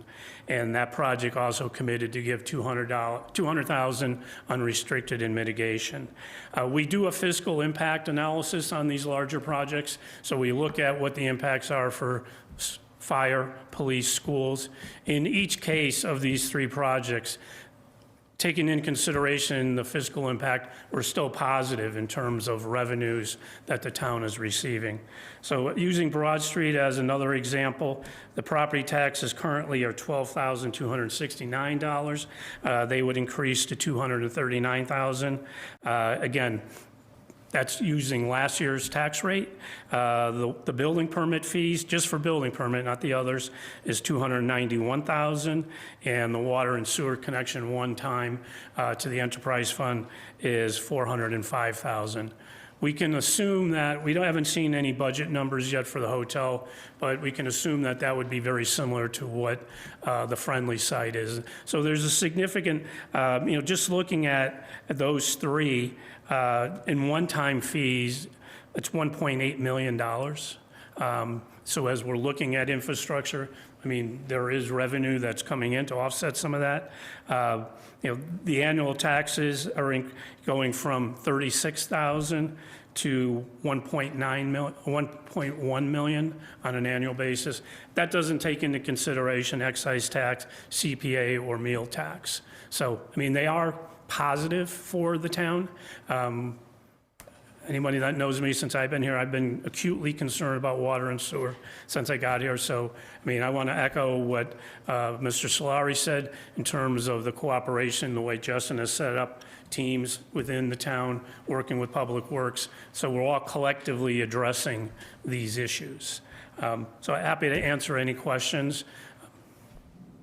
Questions? I have a very specific question, and again, it may be for the town attorney. And I had asked this previously, but we were tied up with a very specific project when I had asked it. Does the planning board have the authority to reject a project based on water and sewer capacity? When Mr. Driscoll was here last, he said that he relies on the water department for that information, but he didn't directly answer the question. So it's probably because it's a hypothetical. Yeah. And I would advise our planning board and any town official to never answer a hypothetical question, because there's too many facts that would go into that, right? Usually, right, and I'm not speaking to that hypothetical, there's a variety of reasons a planning board would reject a project, but you also have to go to what is actually before the planning board. Is it subdivision approval? Is it a special permit? Or is it something that then would also have to go to the ZBA?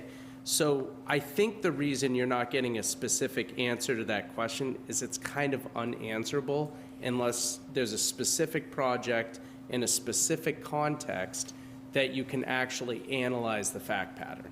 But they have the ability to analyze it on any project. Of course, I hope they're analyzing all their projects that come before them, right? Because depending on what it's coming before them on, they should be looking at all the legal criteria for approval. If something is off, right, within that legal criteria, then they will have a basis, though they don't have to, they will have a basis in which they could reject a project. Doesn't mean they will.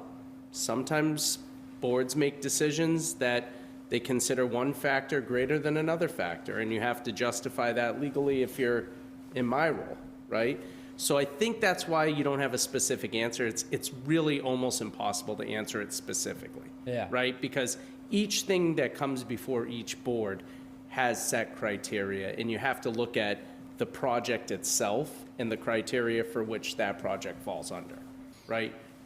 Is it a problem if a project can't get potable water? Probably, but you just heard the building inspector say, maybe the planning board approved it, but I can't issue the permit because there's a regulation I have to follow. So it's so fact-specific that it's impossible to answer it in that kind of hypothetical way.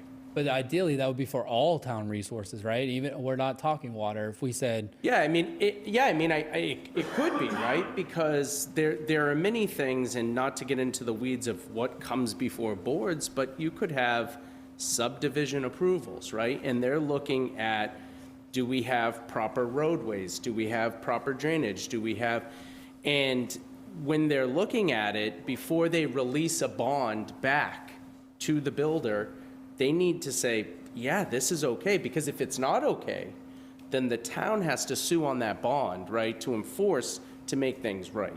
And so there are all these, paths you can go down in that analysis, and that's why it's difficult. Sometimes projects are deficient in some way and still get approved. Sometimes perfect projects might get denied, right? And this body and me have no say over whether that happens or doesn't happen. And frankly, whatever happens on that, I'm going to defend. So, because that's my job, right? well, so that was going to be my next question. You kind of answered that. Sorry, Mr. Yeah. Rulli, but I thought this was kind of tangentially related. A lot of folks will come to us and ask about water or schools, but in fact, my view of it is the planning board really, that is their purpose. That's what they serve to do, is Yes. to review that and move forward or not move forward with those things. The planning board's role is to, whatever's before them, look at the legal criteria for which they can approve or disapprove a project. And it's usually more permissive, meaning they look at what is needed to approve a project, right? And they will look at all that criteria, and then they'll make findings on it and say, this is why we're going to approve it, right? And that is absolutely within their purview in what they do. But again, it's contextual, so it depends on what's before them. Special permit's very different than site plan approval, two very different things. Sometimes they work in concert together, so it gets more complicated than that. But in a nutshell, that's what it looks like. And why are they separate from the town council? You just said that purposely. Because the town council has no purview over any of those decisions. And in fact, it's really important that each one of those boards, conservation, planning, zoning board of appeals, are all autonomous bodies that are not impacted by each other or this council, because they're all quasi-adjudicatory. They're actually making decisions that are essentially giving legal rights to someone. And you all, as the town council, have no ability, other than as citizens, if you went to a meeting and spoke as an abutter or whatever, to impact those, nor should you, because that could actually render their decisions arbitrary and capricious if they were to make a decision based on what you all wanted rather than what the law says, right? So it's really important that each one of those bodies keep autonomy and keep separate and apart from each other. Even though a lot of the time these projects might have something before all of them at one time, they actually have to make their own determination on whatever law is directly in front of them, and not the determination based on what some other board should be deciding or not deciding. Thank you. That makes sense. Yeah, thank you. I'll just add that since this all has evolved with water, the next larger project that might be considered is the rehabilitation hospital at Lakeshore. The planning board did require a third-party water impact study to be completed. The applicant had their engineers do one. The planning board decided that they wanted to have their own done. So I don't know that that's going to be standard practice moving forward. It probably should be, but they are being more vigilant about it to support what Jason was saying in terms of them having all the information necessary. That's good. Is the zoning ordinance is written in a way where the planning board can reject a project based upon the availability of water, or is this just part of their advisory role? I didn't hear the beginning part. I missed the beginning part. My associate will answer. Yeah. Well, It may require looking into the zoning ordinances, but does the planning board have a binding rule on if a project can be approved based upon the availability of water? I'd have to look at the law as it relates to each one of the specific types of actions that could come before the planning board. Site plan approval, and I'm just going off the top of my head, may have something in it about infrastructure and availability of resources, but don't quote me on that. I would have to look at Mass General laws and our laws, specifically our ordinances, before I gave you a specific answer on that. But I would guess if it was anything, it'd probably be site plan approval. Okay. And then you mentioned the water impact study over at the rehabilitation center. Is that being done now? We've been waiting on it for months now. It was commissioned in October. We were told we were going to see it by Christmas. We're, I don't know, number of 20 days past Christmas, still haven't seen it. Which is unfortunate because it keeps delaying that hearing moving forward.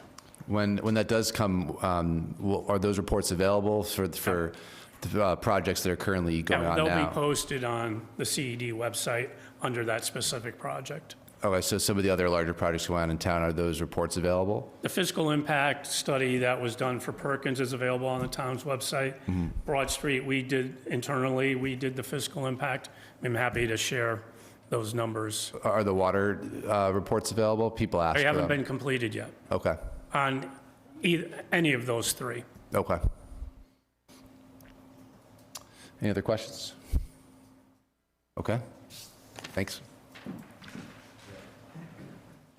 Right, just to add we discussed a little bit in the water updates, but water questions, the town did submit the grant related to the $2 million grant from DEP, so we did submit that. So hopefully we get some, quick information regarding that. I'll segue into the question about, how the town is paying for the acquisition of water from Middleborough. Those were some of the questions that were asked.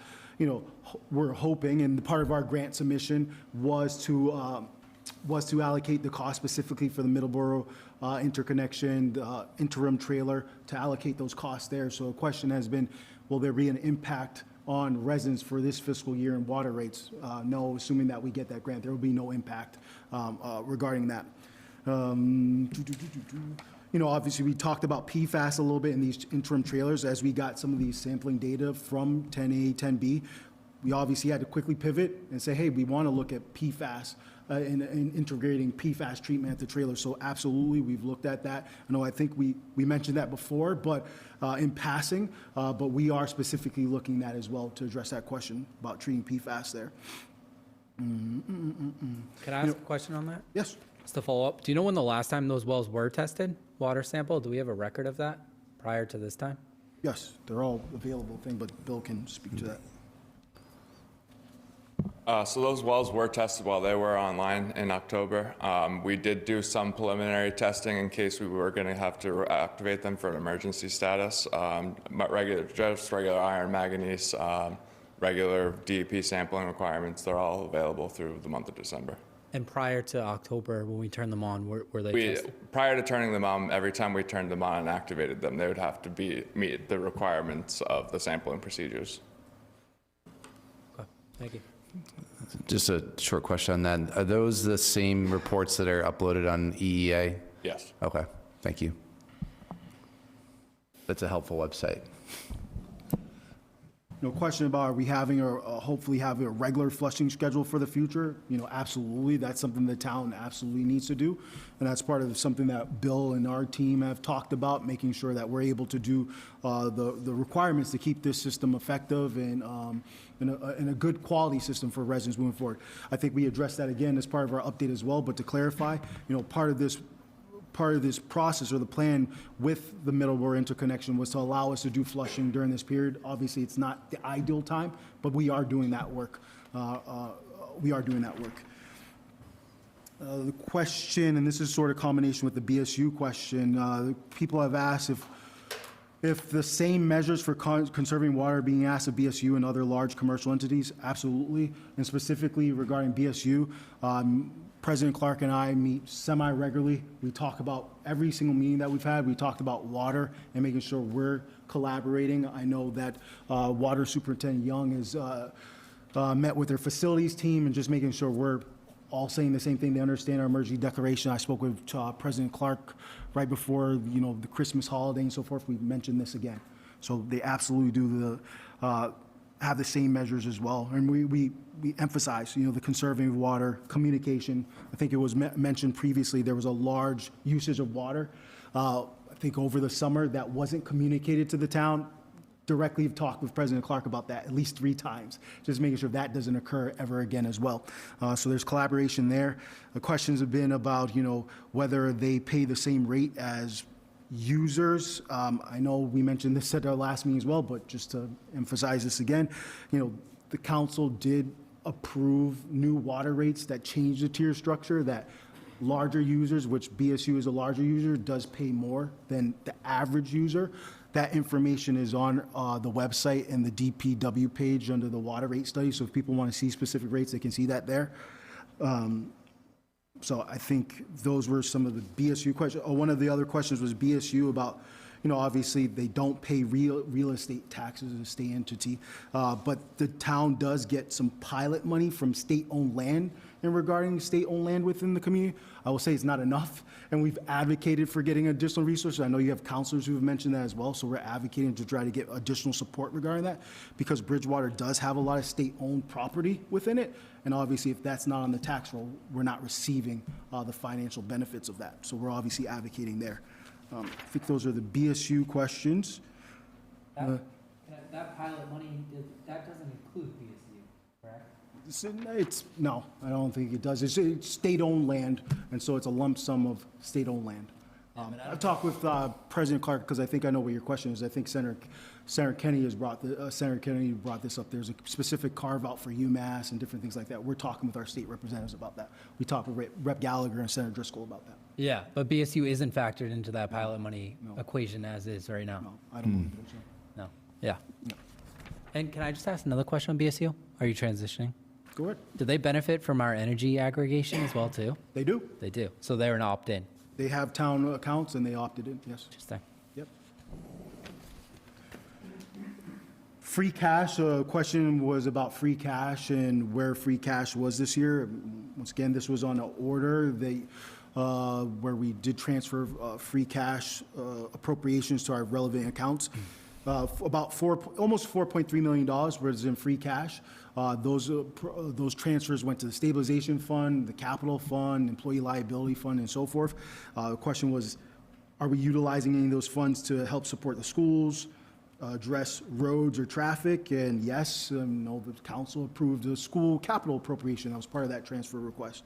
So we did that. We'll talk about it tonight in part of our capital improvement plan for this year. One of the recommendations that came from our office was to allocate $200,000 of sort of seed money to augment Chapter 90 funds, which once again, not enough. We're advocating for more, but at least on our time, allocating free cash to sort of supplement roadway improvements. So yes, is that enough? No, but obviously we have to live within the limitations of our free cash. So, that information is available online as well, but that's where our free cash and so forth was.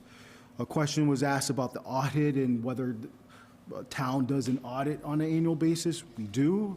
And specifically our town departments, every year, Lori and her team, finance team, interact with auditors and provide an audit. That information is on the website as well. That can be found in the finance department, but that's an annual basis. I will augment a little bit. There's probably some follow-up I need in terms of the query about notifications. That's something that we'll have to do. But in terms of the website, clearly, we've mentioned a couple of times, website, transitional website, we've got to make sure the links are working. We got to make sure that we're doing that work. So we'll have another update regarding that. The town charter is on the website. It's on the town manager's page. So I think I mentioned the website, so I was going to take advantage of addressing that question. My commitment as well is there's obviously some other policy inputs and questions that I think the council probably needs to address. And example, residency restrictions, et cetera. I'm not going to discuss some of those questions. I defer to the council, but we'll continue to look through this list. And if, as we get some more questions, we'll structure it based on resident questions and provide answers to residents in that form or fashion. So I know we have some other questions that we'll address moving forward. And actually, our finance director did correct. BSU is part of the state-owned land money. But we will clarify it. We will follow up on it just to make sure. I think the main element was the specific carve out with UMass, and we don't see that for BSU. That's the part that we want to follow up on, and that's where we've talked with Rep. Driscoll, State Senator Driscoll and Rep. Gallagher specifically about. Any other questions, councilors? What are we doing future? I'll wrap up these, and I'm sorry to go all the way back to permits, but I'm just trying to understand, because we had talked about the water impact study, and Mr. Slaughter did a great job of explaining that process. At what point do the water impact studies, it sounds like with the rehabilitation project, it's coming into effect at the planning board level. When does that usually take effect? When is that being considered? Because are we able to issue building permits without that being done? The town previously did it. So part of our process with the team that we have in place is we want water impact studies as part of our process. I think we've mentioned this before as well. We need to update our water regulations. We need to be transparent, be very clear about that. We would probably specifically address where water impact studies are a part of this water process and the water regulations. So that's something that we're absolutely working on. It'll be part of the planning board process, but obviously once we update those water regulations, people will see exactly where it is, and that's work that we need to do. Okay, that makes it a little more clear. Thank you. I don't know why it's taken this long to get that done, but. Yeah, I'm just trying to understand, because we have projects out there that are being built that have building permits that we don't have impact studies on. Yeah, but we've had a water issue for 10 years, and we're just now looking at the regulations. I will, once again, I'm not going to say what decisions were made in the past. That's not my job. What I care, I'm here now, and this is us addressing it. We absolutely need to update our water regulations. We want it to be clear. We want it for everyone to see it, understand it, and have a process in place. I think you've heard from our team is providing the framework that we need to operate out of. Collaboration amongst departments. We have monthly meetings now. We're talking about projects, being on the same page, messaging the same, understanding, what our current situation is. We have a water strategies meeting that doesn't just only include DPW. We include my office, include CED. So we're making sure we're collaborative. We're making sure we're on the same page and addressing some of the things that, weren't addressed previously. Thank you. So yeah, requests for future meetings, if you had one, Paul. Oh, yeah, I just had a question about town building inventory. I don't know if that's something we track or if there's just a list of town buildings and what that looks like. I'd love to know how many there are, where they exist, just in total.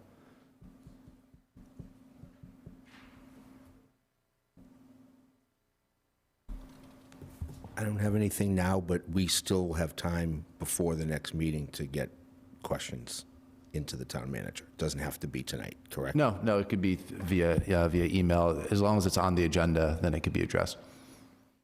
Anything? Okay, thank you. All right, now we'll go into discussions. Is there any possibility of a quick recess? Yeah, why don't we take let's say a 10-minute recess.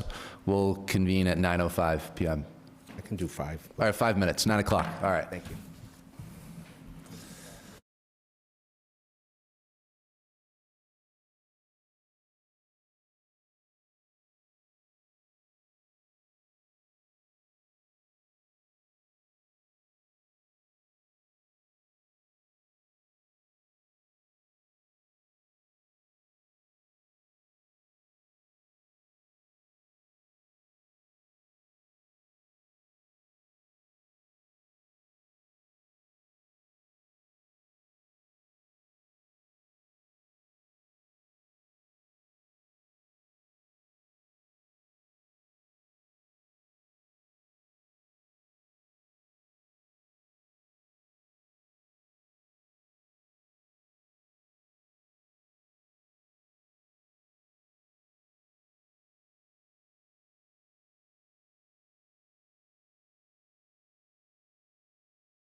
Hello? Oh, there. I'll call this meeting back to order. Excuse me, folks, we're going to be back to order here.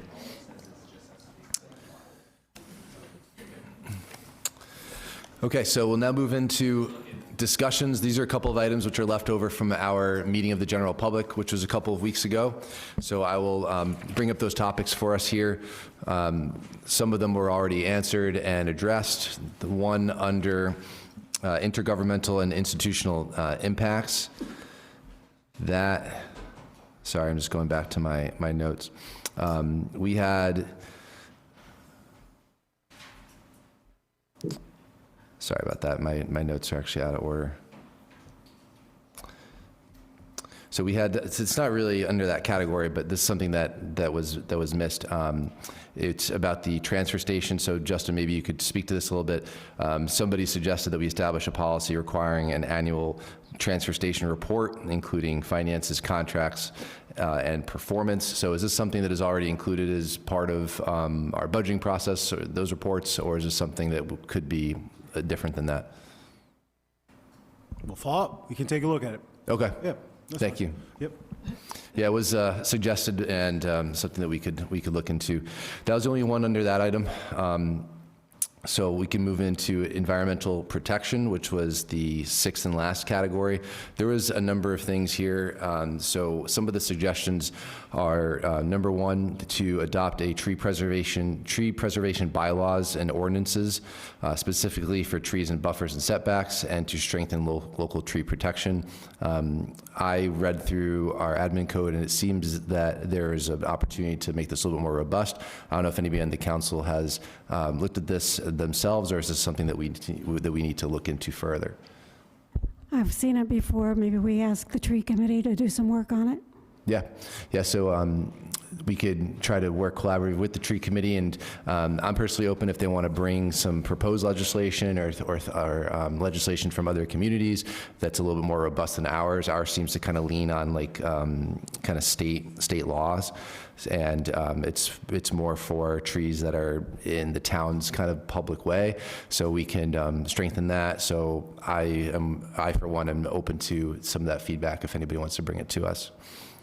The next suggestion was similar, which is to update wetland protection bylaws and regulations. The residents said that they are outdated and they need some updating. So again, I don't know if any of us wants to tackle that or work with the Conservation Commission and to seek input, but that's something that was brought up. I don't know if anybody has any comments on that.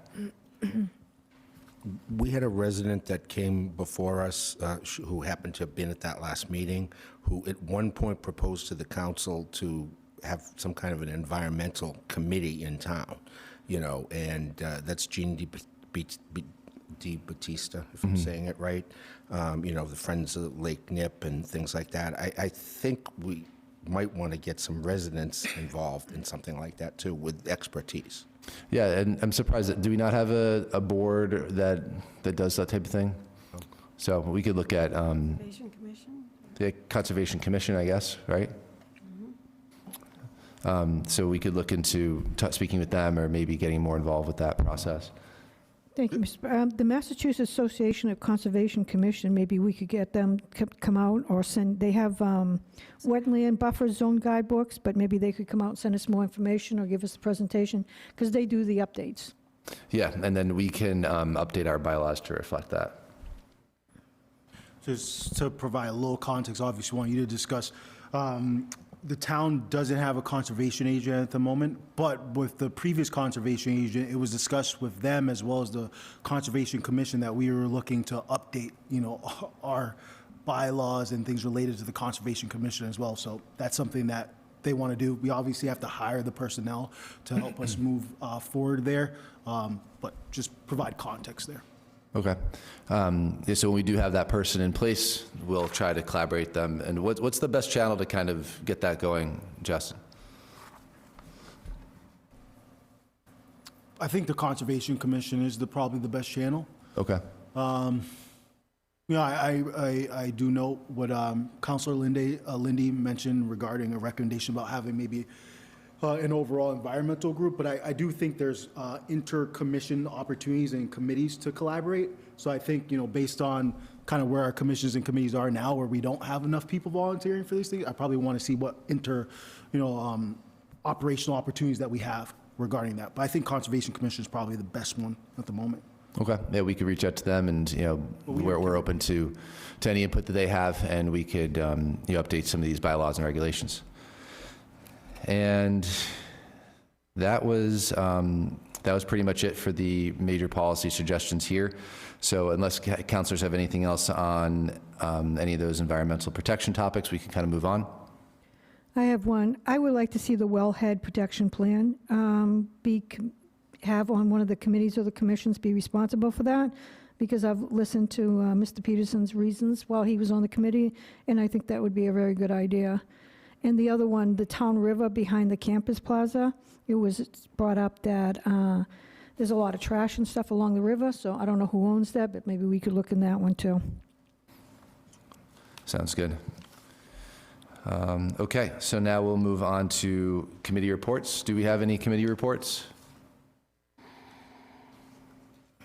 We'll do ours after, or do you want to do ours during legislation, or do you want to do it now? I'm just going to give a quick update on the discussion. Oh, yeah, sounds good. So we had 4 discussion items tonight on the Budget and Finance Committee meeting, mostly around the FY27 timeline and what that timeline is going to look like over the course of the next 3 months. And so the timeline will be posted, or maybe we can get it posted with the agenda somewhere online.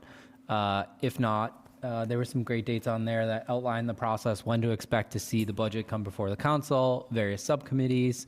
Tomorrow evening, we have our first session with the school committee, which we talked a little bit about. The plan is for early February for the Budget and Finance Committee to come together and do a several-hour workshop diving deep into the budget itself, asking questions and understanding anything there is that's maybe vague or we want a little bit more information on. And we're going to work with the Finance Committee to loop them in and work with them on their availability on joining us as well, too. So a lot of good stuff coming up, but we're definitely in it with the budget season. And so we'll be adding discussion items on top of the legislation pretty regularly going forward. Thank you for that. Any other committee reports? Okay. We'll now move into legislation for action. First up is Order FY26-042. This is a transfer order, the general fund for capital plan transfers. Budget and Finance voted 3-0 to recommend at their January 5th meeting, and the Finance Committee voted 4-1 to recommend at their January 12th meeting. And just a question for the councilors who are here. I did have our council clerk forward over comments from the Finance Chair, MJ Spagone. Did we receive that? Yes. All right, great. So moving forward, I personally am able to watch most of their meetings, but I'm asking the chair to send us a report or a memo of sorts of how people voted and some of the high-level discussions that they had, just so we can have some context behind the numbers when it's when it's not a unanimous vote, when it's a split vote. Maybe there's some discussions there. So I'm glad that you guys got that. So that being said, I'm just opening this up for discussions from any of the councilors on the capital plan.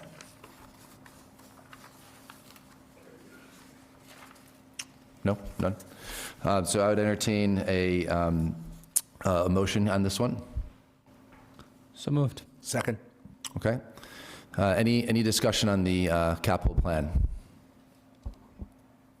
We're just doing the transfers right now, correct? Yeah, sorry, the capital plan transfer.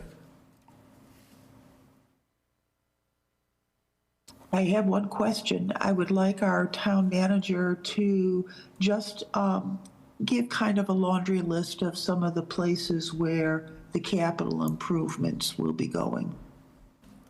Absolutely. So I'll give the high-level list. The list is in the packet, but obviously there's, and we've talked about this a little bit, specifically in the budget subcommittees, but there's a few building improvements. We're specifically addressing some of the library issues that we've talked about, quite a few times. Replacing windows, replacing carpeting and flooring, addressing the archway structural view, replacing the columns, that have been an issue for some time, making some ADA improvements. We're addressing senior center flooring. addressing some public safety issues regarding like radio repeaters, typical vehicle replacement program, as well as in our fire department, outfitting ambulances, engines, turnout gear. We have, a small replacement of a plow and sander. I'm actually really proud of that because I want to give a shout out to our highway superintendent. He's always on the prowl to find, something that's cost effective for the town. To replace a plow sander sometimes can be 6 figures, but he found like a good replacement that we're all allocating $10,000 for, and they're using some gift money to purchase it. So, we're excited about that. Addressing some recreation ADA requirements, some fencing. And as I mentioned before, I'm proud that, we were able to come up with, at least start the seed money to augment roadway improvement. So $200,000 in roadway improvements gives us flexibility to address some of the issues that we have in town, because obviously we know Chapter 90 doesn't do enough. So, maybe we don't allocate that $200,000, maybe we allocate a portion of it, but at least start some seed money to help make some progress there. So those are some of the things that are a part of the capital, but the actual capital list is in the packet and identifies the sources and stuff in there. Thank you. Anything further, councilors? So I entertain a motion on this one. Oh, wait, so we already did that. We got the motion in a second. It's getting late. So no further discussion. We go for a roll call, please. Mr. Kennedy? Yes. Ms. McGrath? Yes. Mr. Loretti? Yes. Mr. Murphy? Yes. Ms. Hunt? Yes. Mr. Lindy? Yes. And Ms. Ellenberg? Yes. 7 in favor, 0 opposed. Great. We'll now move on to FY 26-045, adoption of a 5-year capital improvement plan. Budget and Finance voted 3-0 to recommend, and the Finance Committee voted 4-1 to recommend. So this is the 5-year overview plan that kind of goes with this previous one that we just did, but this is kind of projecting out to 5 years. So our tab manager, do you have any more details on this that you wanted to share? No, I think most important part of it, and we've mentioned this, obviously, Budget Finance Subcommittee and the Finance Committee is, it's a best practice to do a 5-year capital improvement plan. Is this the gospel? Is it this year? Is every year baked in? No. We look at this on an annual basis. If you look at what the previous capital improvement plan was for last year to this year, there's nuance, there's some change. But also we put projects on there that we expect, we hear from departments that these are things we may have to address. But it is an annual process. We look at it annually. So, in terms of it being a 5-year, I know this question is this 5 years and this is how we're allocating our funds? No, we look at it on an annual basis. But it's important to highlight what those projects look long-term. Yeah, I think the important point is it's good to have the roadmap, but we can amend it year to year. So with that being said, I entertain a motion for approval and a second for discussion. So move. Motion and second.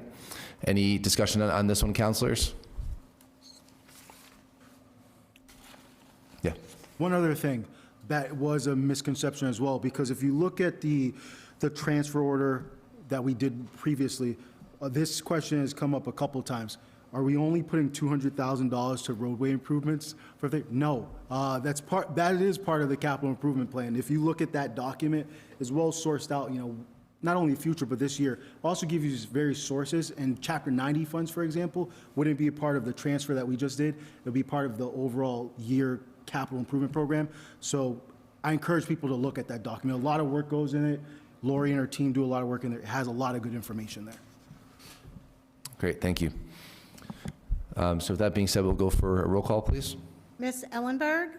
Yes. Mr. Lindy? Yes. Ms. Hunt? Yes. Mr. Murphy? Yes. Mr. Loretti? Yes. Ms. McGrath? Yes. And Mr. Kennedy? Yes. 7 in favor, 0 opposed. Thank you.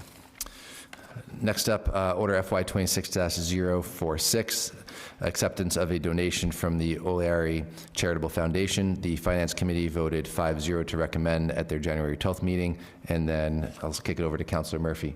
Yeah, Budget and Finance voted 3-0 to recommend. Great. That being said, I'll entertain a motion for approval and second for discussion. So move. Motion Second. and a second. Any discussion on this generous donation? Do Okay. you want to just say FinCom too? Did FinCom? He did. Oh, yeah, they Said budget. 5-0 to recommend. Okay, Yeah. just making sure. Thank you. Anything further? Okay, roll call, please. Mr. Kennedy? Yes. Ms. McGrath? Yes. Mr. Loretti? Yes. Mr. Murphy? Yes. Ms. Hunt? Yes. Mr. Lindy? Yes. And Ms. Ellenberg? Yes. 7 in favor, 0 opposed. Great. Next up, order FY 26-047, acceptance of donation from the Bridgewater Police Association. Finance Committee voted 5-0 to recommend at their January 12th meeting. And Councilor Murphy on the Budget and Finance update. Budget and Finance voted 3-0 to recommend. Thank you. So I entertain a motion for approval and second for discussion. So move. Motion, second. Thank you. Any discussion on this one? Okay, yeah, this is from the Bridgewater Police Association to our, for the use of for our veterans agents to use at his discretion. So we're happy that we're getting those funds. So we'll just take another roll call, please. Ms. Ellenberg? Yes. Mr. Lindy? Yes. Ms. Hunt? Yes. Mr. Murphy? Yes. Mr. Loretti? Yes. Ms. McGrath? Yes. And Mr. Kennedy? Yes. 7 in favor, 0 opposed. Great. Next up, we have Resolution FY 26-007, an assessment for the reuse of the former town hall, AKA townhouse. Councilor Ellenberg is not present. She is on Zoom, and we had initially discussed continuing this to our next meeting. Would you like to do that, Mrs. Ellenberg? I would. Thank you. Great. Mr. President. So would you want to make a motion to continue? I so move. Second. And a second. Any discussion? Okay. Roll call, please. Mr. Kennedy? Yes. Ms. McGrath? Yes. Mr. Loretti? Yes. Mr. Murphy? No. Ms. Hunt? Yes. Mr. Lindy? Yes. And Ms. Ellenberg? Yes. 6 in favor, 1 opposed. Next up is ordinance DFY 26-005, proposed zoning ordinance amendment. This is for the senior village housing development. The planning board voted 5-0 not to recommend, and the community and economic development voted 3-0 not to recommend at their joint meeting, and this is back in November of, November 5th of 2025. So that being said, this can be referred to advertising, or I guess a question for our town council, do we have to refer to advertising, or we can, if it's the will of the council to not bring this forward further, can we just kind of leave it here?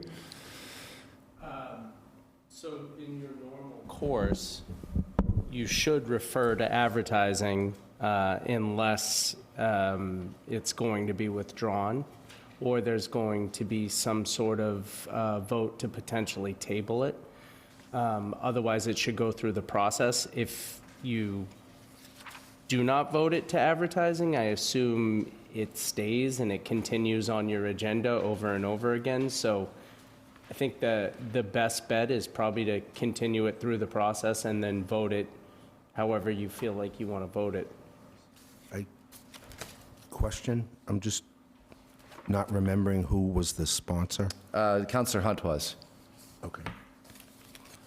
Can I just say, why are we waiting this long? Why has it taken this long? That I'm not sure, but this was brought up back in November, so I'm not sure why it took this long to get here. But here we are. So like you said, we can withdraw it, we could table it, or we could refer to advertising. Yeah, the sponsor could make a motion to withdraw, and then you could vote the motion to withdraw. That's up to the It's no sponsor. pressure. I only asked because the planning board and CD voted unanimously not to recommend. Right, So right. it's up to you. I hear that, and I'm trying to remember exactly why I put it in. I know it was at the request of a citizen, and I feel like I remember, Ms. Hunt, you wanted to change the 20% to the 40% of open space on the very top one. Thank you. You're welcome. Thank you. I appreciate that. And so were the other people who voted on it aware of that? They were, but they said because of where it was located, that they're near the center of the town, so they would be able to walk to stores and parks, where the other one was further away from town, so they gave them more open space. And I think you were concerned about wetlands or something, that some of the open space were wetlands, and that you had that joint meeting, and I think they clarified that, didn't they? Who's on CD with You, Mark? Mark. Sonia, Just the two of us, and we didn't have a CED meeting about it. You had that joint meeting, we did. yeah. Yeah, it was back on November 5th. Point of order, Mr. It was President. unanimously voted no. Sean? Point of order, Mr. President. Yes. Just for some information, I did review this today, and in the collaboration meeting, the discussion focused mostly around this being a specific problem due to like drainage fields and things like that being considered open space for as well, even though it's not usable space, as we would all assume an open space would be used for that population. So during the meeting, the discussion around was maybe future zoning changes in collaboration with CED and Planning Board to kind of solidify some other options here as opposed to this particular one. That was my understanding of that conversation, and I reviewed that earlier today. Yeah, you're exactly right. I do remember listening to that meeting now, and that makes sense. So it was to essentially not move forward with this ordinance, but do something different, which would establish that open space may be more specifically designated that it's usable space. Okay. Do you want to keep it or withdraw? It sounds like that should be withdrawn and redone and reprocessed. Yeah. So I think I will move to do that. Okay. I'll second. And we have a second. Any further discussion? Second? Thank you. And we'll roll call, please. Ms. Ellenberg? Yes. Mr. Lindy? Yes. Ms. Hunt? Yes. Mr. Murphy? Yes. Mr. Loretti? Yes. Ms. McGrath? Yes. And Mr. Kennedy? Yes. 7 in favor, 0 opposed. Okay. So now we have, we don't have any old business or new business. We have citizen comments. Due to Massachusetts open meeting law requirements, discussions will not take place during public comment periods. If appropriate, responses to questions and concerns will be given by the town manager at a future town council meeting. Anyone may comment at this time for up to 3 minutes. Please state your name and address for the record.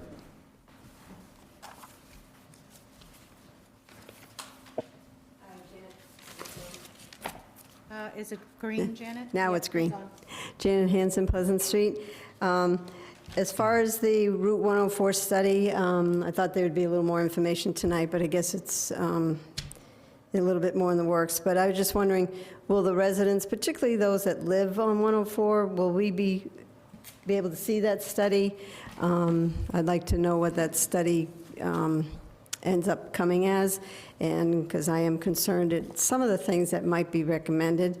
But as a resident that lives on Route 104, I would like to see that report. So I'm assuming that residents will be able to see it at some point. And the other kind of question I just had as a curiosity, the science person in me, before we hook up to Middleborough Water, was Middleborough Water tested and just know what their PFAS results were before they connected and mixed in with ours? Was that done? Because it would have been interesting to know, okay, what their water is, and we know what our water was, and then tested our water after the mix. I was just curious if it's same, worse, better, when you dilute. So it would be interesting if we could have that information. That'd be great to know what Middleborough's water is, what our water is, and then what it is when you mix them together. I was just curious on that. And I thank you, Justin, Town Manager, for the information on the website. Any new website, there's always bugs to work out beforehand. So I appreciate your response. So I'll be looking for that when IT finally gets the bugs taken out. And I appreciate your time. Thank you. Thank you.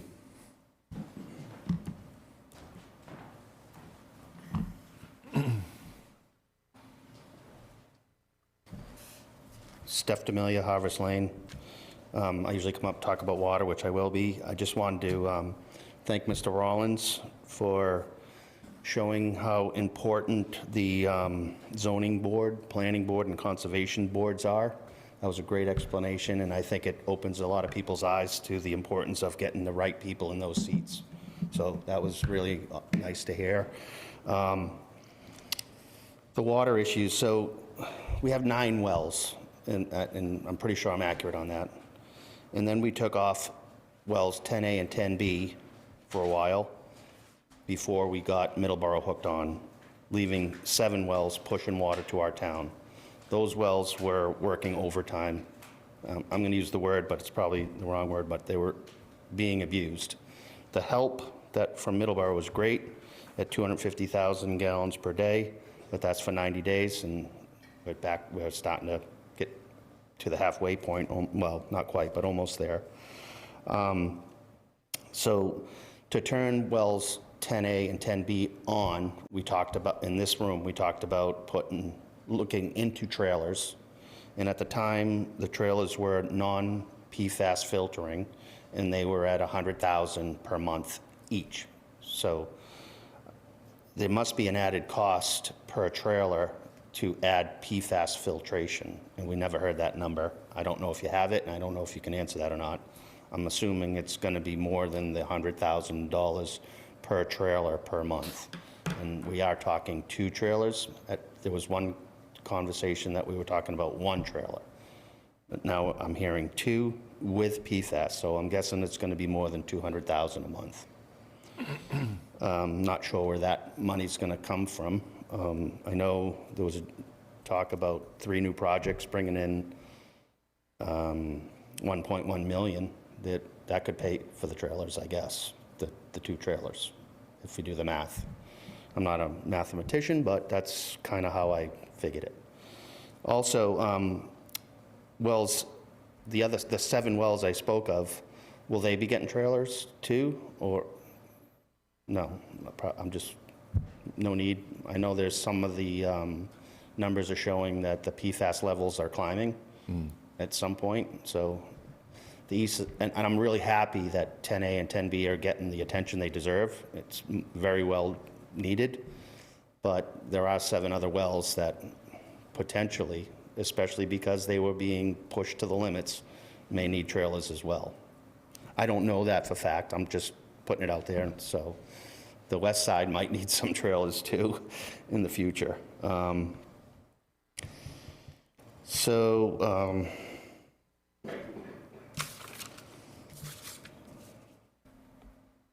We talked about, Mr. Davis talked about outsourcing new water sources. Would that mean that we would just abandon the 9 wells and just take on the new, what did he say, 100 million gallons a day, I think it was? I'm sure if there'll be a significant cost of bringing on 1 million gallons a day. So there'll be the need to maintain the 7 wells that were being pushed hard. There will be money needed for that. I don't know where that money will come from. So the water issues is getting bounced around. We are making progress, and I see how everybody's working real hard, and it's nice to see. But at the end of the day, we're really not figuring out exactly how we're going to take care of our infrastructure. And the ability to have our own water permanently without outsourcing it and without renting, buying it from Middleborough or Brockton or Taunton or whatever. So I think it's important to not lose focus on our water mains, our towers, our wells, instead of just trying to find outsources. Outsources are great, but we still have infrastructure problems. And I'll leave it with one more thing. I saw on the internet, on social media, not a lot, but there are some elderly that need help with water from the blue box thing. Blue Drop. Blue Drop, I'm sorry. Maybe we can put something together to try to help them people that can't get out in the cold weather, the snowy days and stuff. I'd offer to help, and I'm more than happy to help, but maybe we can figure out a way to let them chime in and get them some clean water. Yeah, thank you. Thank you all for all your time and work, and thank you guys as well. Thanks, Steph. And it's not an immediate solution, but our town manager is looking into having a second machine installed somewhere in town. It's an ongoing thing, but it's hopefully in the near future. Excellent. Yeah. Carlton Hunt, 80 Austin Street. I've been very interested in this concept of an environmental committee. By my count, we have several environmental committees. They focus on specific aspects of the environment. Energy, tree, Concom, Open Space Committee, and the CPA. We've got 5 committees that deal with environmental issues. So the question I have is, if we go down that road, what is the goal, what is the charge to that committee?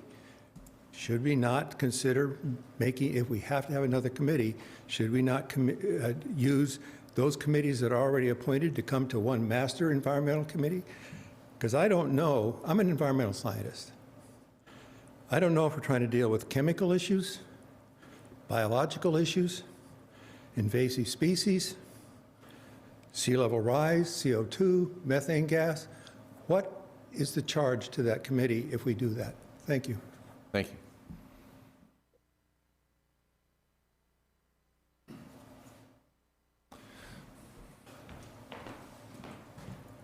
Good evening. I'll be quick. I know it's late. Bob Cormier, Grange Park. A lot of good discussion today about permitting process and obviously water capacity and how that ties in.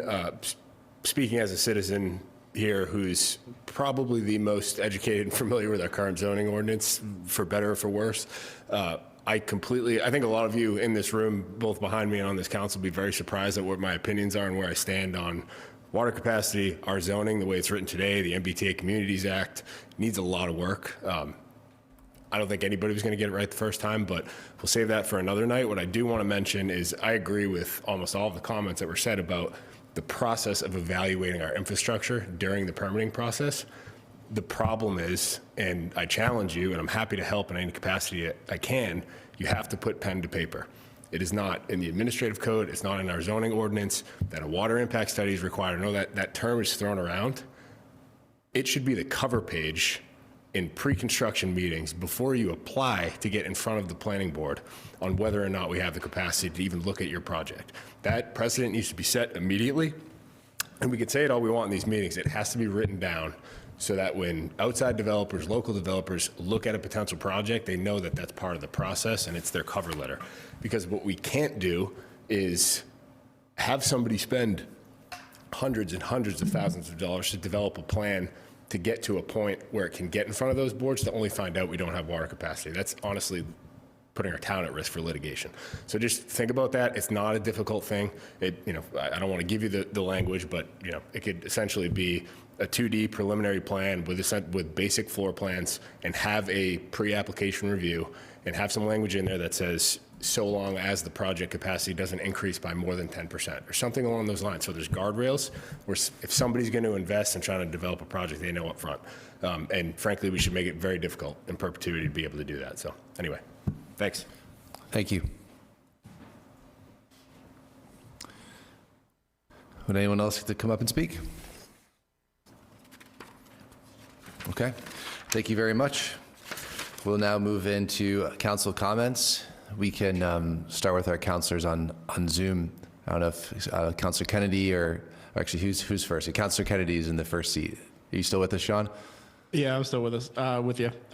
Thank you guys for being there tonight. Some great discussion. Thank you for the public for being there, as well as our town manager and all the employees that were able to offer a lot of information for both us and the public. I apologize for being there again. I had the flu going through my house, so it's been a little rough, but it was great tonight. So thank you all. I'll see you guys next time. Thank you. Councilor Ellenberg.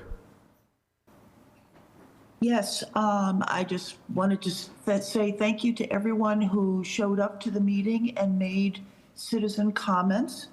I wanted to say that I agree with the idea of our town being independent in its water supply, for whatever it's worth. Lastly, I'd just like to reiterate that we are looking for volunteers for our town boards and commissions and so forth. And interested citizens are always welcome.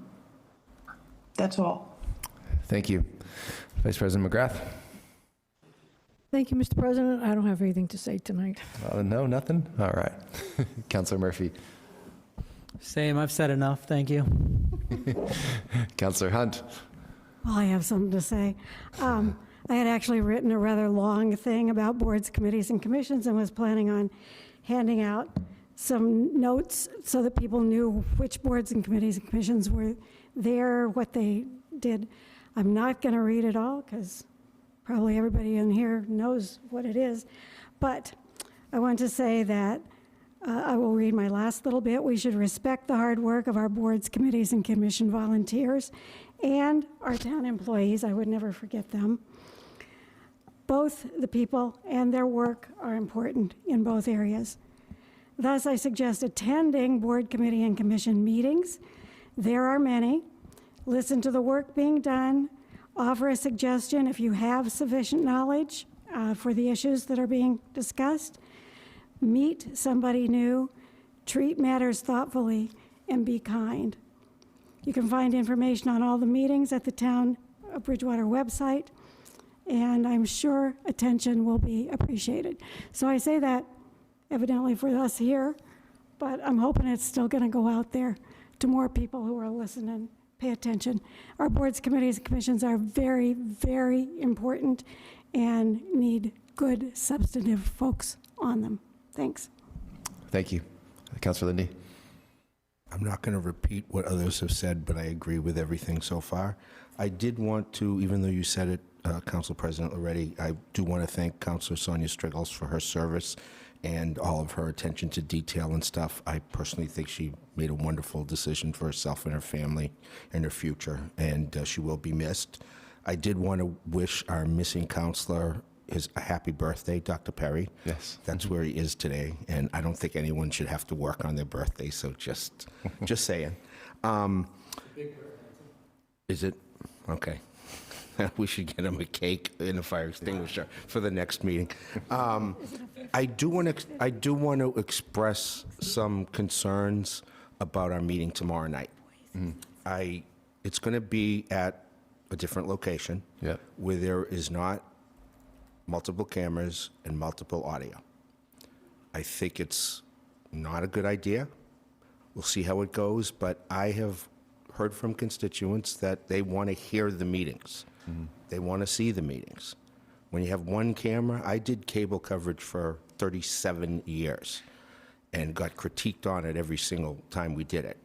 When you have a whole facility that has multi-cameras and audio and staffing, that's what you should use. I'm sorry the choice was made to do it someplace else. The website looks good. I keep getting 404 pages, so my question is, do I report that to IT? Do I report a problem with the website to IT? You can send it to me. Send it to you? Okay. Because I've had a hard time with it. But it looks good overall, and I do want to thank everybody that's here. And since we're asking for boards, committees, and commissions, you already asked for it, but let's get another counselor. Okay, I think it's important, especially on a district level, to have a counselor. People forget they have 7 counselors that represent them. They have a district counselor, and they have 6 at large. I just think it's important, and the work needs to be done, plus an even number can be tough. We don't have votes that close, but every once in a while we do. So, thank you. Thank you. And unfortunately, we are not hosts of the meeting tomorrow night. I did advocate to have it here, and it was decided to have it elsewhere. I did my best to advocate for us. I would prefer to have it here. So just a little note on that. And I'm just going to repeat what I said earlier. Thank you, Councilor Striggles, for your service. And we look forward to applicants, and we'll hopefully decide to fill that seat. If you are interested in running for that seat, again, that's a District 1 seat, precincts 1, 2, and 7. Please go ahead and you could pull papers with the town clerk's office. You also pull papers for the 2 at-large seats, and we have another district seat that is up as well. So if anybody is interested in running, we look forward to you doing that. And again, with our boards, committees, and commissions, we need some great people. So please get involved and please serve your community, because we need more good people here. And that's all that I have for tonight. So I'll entertain a motion for adjournment. So move. Second. Oh yeah, we have roll call. Mr. Kennedy? Yes. Ms. McGrath? Yes. Mr. Loretti? Yes. Mr. Murphy? Yes. Ms. Hunt? Yes. Mr. Lindy? Yes. And Ms. Ellenberg? Yes. 7 in favor, 0 opposed. Thank you. We are adjourned. Oh, you need a a signature. Gladly, gladly. Carlton's here too, he'll sign it too.